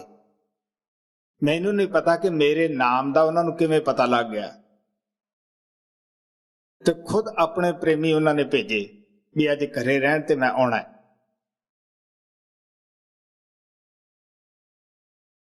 ਤਾਂ ਮੈਂ ਦੱਸਦਾ ਹੁੰਦਾ ਕਿ ਮੇਰਾ ਜਿਹੜਾ ਦਿਮਾਗ ਸੀ ਬਚਪਨੇ ਤੋਂ ਸਿਰਫ ਗੁਰੂ ਵਾਸਤੇ ਸੀਗਾ, ਬਾਕੀ ਖਾਲੀ ਸੀ। ਤੇ ਮੈਂ ਇਹ ਕਿਹਾ ਕਿ ਮਹਾਰਾਜ ਜੀ ਮੈਨੂੰ ਨਹੀਂ ਪਤਾ ਕਿ ਤੁਹਾਡੇ ਨਾਲ ਕੀ ਗੱਲ ਕਰਾਂ, ਮੇਰਾ ਦਿਲ ਔਰ ਦਿਮਾਗ ਖਾਲੀ ਹੈ। ਮਹਾਰਾਜ ਕਹਿੰਦੇ ਕਿ ਦਿਮਾਗੀ ਕੁਸ਼ਤੀਆਂ ਕਰਨ ਵਾਲੇ ਮੇਰੇ ਪਾਸ ਬਹੁਤ ਪਹਿਲਵਾਨ ਹਨ, ਮੈਂ ਖਾਲੀ ਜਗ੍ਹਾ ਦੇਖ ਕੇ ਆਇਆ ਹਾਂ। ਸੋ ਇਸ ਵਾਸਤੇ ਆ ਪਿਆਰ ਨਾਲ ਕਹਿੰਦੇ ਹੈ ਮਧੂਸੂਦਨ ਹਰ ਧਾਰ ਪ੍ਰਭ ਕਿਰਪਾ। हे ਪ੍ਰਮਾਤਮਾ ਤੂੰ ਕਿਰਪਾ ਕਰ, ਅਗਰ ਕਿਰਪਾ ਕਰਦਾ ਤੇ ਮੇਰਾ ਮਿਲਾਪ ਐਸੇ ਗੁਰੂ ਨਾਲ ਜਿਹੜਾ ਦਿਲ ਦੀਆਂ ਜਾਣਦਾ ਹੈ, ਉਹ ਸਭ ਦੀਆਂ ਜਾਣਦਾ ਹੈ, ਲੇਕਿਨ ਅਸੀਂ ਉਹ ਚੀਜ਼ ਨੂੰ ਮੰਗ ਨਹੀਂ ਰਹੇ ਹੁੰਦੇਗੇ। ਜੇ ਉਸੇ ਨੂੰ ਮੰਗੀਏ ਤੇ ਉਹ ਖੁਦ ਆ ਜਾਏਗਾ। ਅਸੀਂ ਦੁਨੀਆ ਦੇ ਉਹ ਖਿਲੌਣਿਆਂ ਦੇ ਤਰਫ ਲੱਗੇ ਹੁੰਦੇ ਆ। ਹਾਂ ਭਾਈ। ਮਧੂਸੂਦਨ ਹਰ ਤਾਰੇ ਪ੍ਰਭ ਕਿਰਪਾ, ਕਰ ਕਿਰਪਾ ਗੁਰੂ ਮਿਲਾਏ। ਜਨ ਨਾਨਕ ਨਿਰਵਾਣ ਪਦ ਪਾਇਆ, ਮਿਲ ਸਾਧੂ ਹਰ ਗੁਣ ਗਾਏ। ਗੁਰੂ ਸਾਹਿਬ ਨੇ ਛੋਟੇ ਜਿਹੇ ਸ਼ਬਦ ਵਿੱਚ ਪਿਆਰ ਨਾਲ ਦੱਸਿਆ ਕਿਸ ਤਰ੍ਹਾਂ ਅਸੀਂ ਜੋ ਮਨ ਸਾਡਾ ਬਾਹਰ ਦੀ ਤਰਫ ਹਿਰਨ ਦੀ ਤਰ੍ਹਾਂ ਜਾਂਦਾ ਹੈ, ਉਹਨੂੰ ਕਿਵੇਂ ਸਿਮਰਨ ਦੇ ਜ਼ਰੀਏ ਅੱਖਾਂ ਦੇ ਪਿੱਛੇ ਲਿਆਉਣਾ ਹੈ, ਕਿਸ ਤਰ੍ਹਾਂ ਅਸੀਂ ਗੁਰੂ ਦੇ ਸ਼ਬਦ ਦੀ ਕਮਾਈ ਕਰਨੀ ਹੈ, ਔਰ ਕਿਸ ਤਰ੍ਹਾਂ ਅਸੀਂ ਹਉਮਾ ਤੋਂ ਬਚਣਾ ਹੈ। ਉਹ ਇੱਕੋ ਹੀ ਤਰੀਕਾ ਹੈ, ਸ਼ਬਦ ਨਾਮ ਦੀ ਕਮਾਈ ਹੈ। ਆਪ ਕਹਿਣ ਲੱਗੇ ਜਿਨ੍ਹਾਂ ਨੂੰ ਇਨਸਾਨ ਦਾ ਜਾਮਾ ਪਾ ਕੇ ਐਸਾ ਗੁਰੂ ਨਹੀਂ ਮਿਲਿਆਗਾ, ਉਹਨਾਂ ਦਾ ਦੁਨੀਆ ਦੇ ਉੱਤੇ ਆਉਣ ਦਾ ਉਹ ਪੂਰਾ ਮਕਸਦ ਨਹੀਂ ਹੁੰਦਾਗਾ ਜਿਸ ਵਾਸਤੇ ਪਰਮਾਤਮਾ ਨੇ ਉਹਨਾਂ ਨੂੰ ਸੰਸਾਰ ਵਿੱਚ ਭੇਜਿਆ ਹੈ। ਇਨਸਾਨ ਦਾ ਜਾਮਾ ਬੜੇ ਹੀ ਪੁੰਨਾਂ ਦਾ ਇਨਾਮ ਹੈ ਜੋ ਪਰਮਾਤਮਾ ਦਿੰਦਾ ਹੈ। ਪਰਮਾਤਮਾ ਨੇ ਹਰੇਕ ਦੇ ਅੰਦਰ ਹੀ ਨਾਮ ਦਾ ਖਜ਼ਾਨਾ ਰੱਖਿਆ ਹੈ, ਲੇਕਿਨ ਅਸੀਂ ਉਹ ਅੰਦਰ ਨਾ ਜਾਣ ਕਰਕੇ, ਐਸੇ ਗੁਰੂਆਂ ਦੀ ਚਰਨਾਂ ਵਿੱਚ ਨਾ ਪਹੁੰਚਣ ਕਰਕੇ ਅਸੀਂ ਉਸ ਤੋਂ ਨਾ ਵਾਕਫ ਰਹਿ ਜਾਂਦੇ ਹਾਂ, ਅਸੀਂ ਉਸ ਤੋਂ ਫਾਇਦਾ ਨਹੀਂ ਉਠਾ ਸਕਦੇਗੇ। ਸੋ ਇਸ ਵਾਸਤੇ ਹੁਣ ਆਪ ਕਹਿੰਦੇ ਆ ਗੁਰੂਆਂ ਨੂੰ ਮਿਲਣ ਦਾ ਕਿਸ ਤਰ੍ਹਾਂ ਅਸੀਂ, ਮੈਂ ਪਿੱਛੇ ਦੱਸਿਆ ਸੀ ਗੁਰ ਪ੍ਰਸ਼ਾਦੀ ਤਿਰਕੁਟੀ ਛੁਟੈ ਚੌਥੇ ਪਦ ਲਿਬਲਾਈ, ਕਿਸ ਤਰ੍ਹਾਂ ਅਸੀਂ ਗੁਰਾਂ ਦੀ ਕਿਰਪਾ ਦੇ ਨਾਲ ਤਿਰਕੁਟੀ ਤੋਂ ਖਹਿੜਾ ਛਡਾਉਣਾ ਹੈ ਕਿ ਜਦੋਂ ਅਸੀਂ ਉਸ ਜਗ੍ਹਾ ਪਹੁੰਚ ਜਾਂਦੇ ਹਾਂ ਸਾਡੀ ਆਤਮਾ ਜਿਹੜੀ ਹੈ ਇਹ ਮਨ ਦੇ ਪੰਜੇ ਤੋਂ ਆਜ਼ਾਦ ਹੋ ਜਾਂਦੀ ਹੈ, ਇਹਦੀ ਜਿਹੜੀ ਗੱਠ ਬੱਝੀ ਹੈ ਉਹ ਖੁੱਲ ਜਾਂਦੀ ਹੈ। ਸੋ ਇਸ ਵਾਸਤੇ ਆਪ ਕਹਿਣ ਲੱਗੇ ਜਦੋਂ ਅਸੀਂ 10ਵੇਂ ਦੁਆਰ ਵਿੱਚ ਪਹੁੰਚ ਜਾਂਦੇ ਹਾਂ, ਸ਼ਬਦ ਦਾ ਨੂਰ, ਗੁਰੂ ਦਾ ਨੂਰ ਦੇਖਦੇ ਹਾਂ, ਜਿਸ ਨੂੰ ਮੈਂ ਸ਼ੁਰੂ ਹੀ ਦੱਸਿਆ ਸੀ ਕਿ ਸੰਤ ਦੁਆਲੀ ਨਿਤ ਕਰੇ ਸਤ ਲੋਕ ਕੇ ਮਾਹੇ, ਔਰ ਮਤੇ ਸਭ ਕਾਲ ਕੇ ਯੂੰ ਹੀ ਧੂੜ ਅਡਾਏ। ਸਵਾਮੀ ਜੀ ਮਹਾਰਾਜ ਕਹਿੰਦੇ ਜਿਹੜੇ ਉੱਥੇ ਪਹੁੰਚਦੇ ਆ ਉਹ ਦੁਆਲੀ ਨਿਤ ਕਰਦੇ ਆ। ਜਿਹੜੀ ਬਾਹਰ ਅਸੀਂ ਦੁਆਲੀ ਦੇਖਦੇ ਹਾਂ ਇਹ ਇੱਕ ਰਿਖੀਆਂ ਮੁਨੀਆਂ ਨੇ ਸਾਨੂੰ ਸਮਝਾਉਣ ਵਾਸਤੇ ਦੱਸਿਆ, ਇਹਦੇ ਪਿੱਛੇ ਬੜਾ ਰੂਹਾਨੀਅਤ ਦਾ ਰਹਿਸ ਛੁਪਿਆ ਹੋਇਆ ਹੈ। ਸੋ ਇਸ ਵਾਸਤੇ ਆ ਪਿਆਰ ਨਾਲ ਕਹਿੰਦੇ ਹੈ ਕਿ ਨਿਰਵਾਣ ਪਦ ਕਿ ਜਿੱਥੇ ਜਾ ਕੇ ਸਾਡੀਆਂ ਸਾਰੀਆਂ ਆਸ਼ਾ ਮਨਸਾ ਸੁੰਨ ਹੋ ਜਾਂਦੀਆਂ ਹਨ। ਇਹ ਨਹੀਂ ਨਿਰਵਾਣ ਆਮ ਤੌਰ ਦੇ ਉੱਤੇ ਘਰ-ਬਾਰ ਛੱਡ ਕੇ ਲੀੜੇ ਜਿਸਮ ਤੋਂ ਲਾ ਕੇ ਲੋਕ ਨਿਰਵਾਣਾ ਦਾ ਪੰਥ ਵੀ ਹੈ। ਸੋ ਆਪ ਕਹਿੰਦੇ ਮੈਂ ਉਹ ਨਿਰਵਾਣ ਨਹੀਂ ਕਹਿੰਦਾ ਵੀ ਪੁੱਤਰ ਧੀਆਂ ਛੱਡ ਦਿੱਤੇ, ਆਪਦੇ ਘਰ ਦੀ ਕਮਾਈ ਛੱਡ ਦਿੱਤੀ, ਲੋਕਾਂ ਅੱਗੇ ਹੱਥ ਫੈਲਾਉਂਦੇ ਫਿਰੇ। ਸੋ ਕਹਿੰਦੇ ਨਹੀਂ, ਜਦੋਂ ਆਤਮਾ ਤੋਂ ਅਸਤੂਲ ਸੂਖਸ਼ਮ ਤਿੰਨੇ ਪਰਦੇ ਲਾ ਕੇ ਬ੍ਰਹਮ ਪਾਰ ਬ੍ਰਹਮ ਉਦੋਂ ਅੱਗੇ ਪਹੁੰਚ ਗਿਆ 10ਵੇਂ ਦੁਆਰ ਦੇ ਵਿੱਚ, ਉੱਥੇ ਜਾ ਕੇ ਜਿਤਨੀਆਂ ਵੀ ਸਾਡੀਆਂ ਆਤਮਾ ਦੇ ਉੱਤੇ ਪੜਦੇ ਹੋ ਲੈ ਜਾਂਦੇ ਹੈ ਨਿਰਵਾਣ ਪਦ, ਜਨ ਸਾਧੂ ਹਰ ਗੁਣ ਗਾਈਐ, ਉੱਥੇ ਸਾਡੀ ਲੇਵੋ ਪਰਮਾਤਮਾ ਨਾਲ ਲੱਗ ਜਾਂਦੀ ਹੈ। ਸੁੱਤੇ ਜਾਗਦੇ ਗੁਣ ਕਿਹੜੇ ਹੈ? ਗੁਣ ਗੋਬਿੰਦ ਸ਼ਬਦ ਸੁਣਾਵਣਿਆ। ਜਦੋਂ ਸਾਡਾ ਖਿਆਲ ਉਸ ਸ਼ਬਦ ਦੇ ਨਾਲ ਜੁੜ ਜਾਂਦਾ ਹੈ ਉਸ ਨੂੰ ਮਹਾਤਮਾ ਨੇ ਕਿਹਾ ਹਰ ਗੁਣ ਗਾਉਣੇ। ਸੋ ਇਸ ਵਾਸਤੇ ਜੋ ਸਾਡੇ ਅੰਦਰ ਸ਼ਬਦ ਪ੍ਰਗਟ ਹੋ ਜਾਂਦਾ ਹੈ, ਸਾਡਾ ਵੀ ਜਿਹੜਾ ਖਿਆਲ ਹੈ ਦੁਨੀਆ ਚੋਂ ਨਿਕਲ ਜਾਂਦਾ ਹੈ, ਉਹ ਪਰਮਾਤਮਾ ਦੇ ਨਾਲ ਜੁੜ ਜਾਂਦਾ ਹੈ। ਸਾਡੀ ਆਤਮਾ ਉਸ ਜਗ੍ਹਾ ਪਹੁੰਚ ਜਾਂਦੀ ਹੈ ਜਿੱਥੋਂ ਆਵਾਜ਼ ਉਹ ਸ਼ਬਦ ਆ ਰਿਹਾ ਹੈ। ਸੋ ਸਾਨੂੰ ਵੀ ਚਾਹੀਦਾ ਹੈ, ਗੁਰੂ ਰਾਮਦਾਸ ਜੀ ਮਹਾਰਾਜ ਨੇ ਜੋ ਪਿਆਰ ਨਾਲ ਸਮਝਾਇਆ ਹੈ ਕਿ ਸ਼ਬਦ ਨਾਮ ਦੀ ਕਮਾਈ ਕਰਕੇ ਆਪਣੇ ਜੀਵਨ ਨੂੰ ਅਸੀਂ ਪਵਿੱਤਰ ਬਣਾਈਏ। ਜੋ ਮੌਕਾ ਮਿਲਿਆ ਹੈ ਇਸ ਤੋਂ ਪੂਰਾ ਫਾਇਦਾ ਉਠਾਈਏ।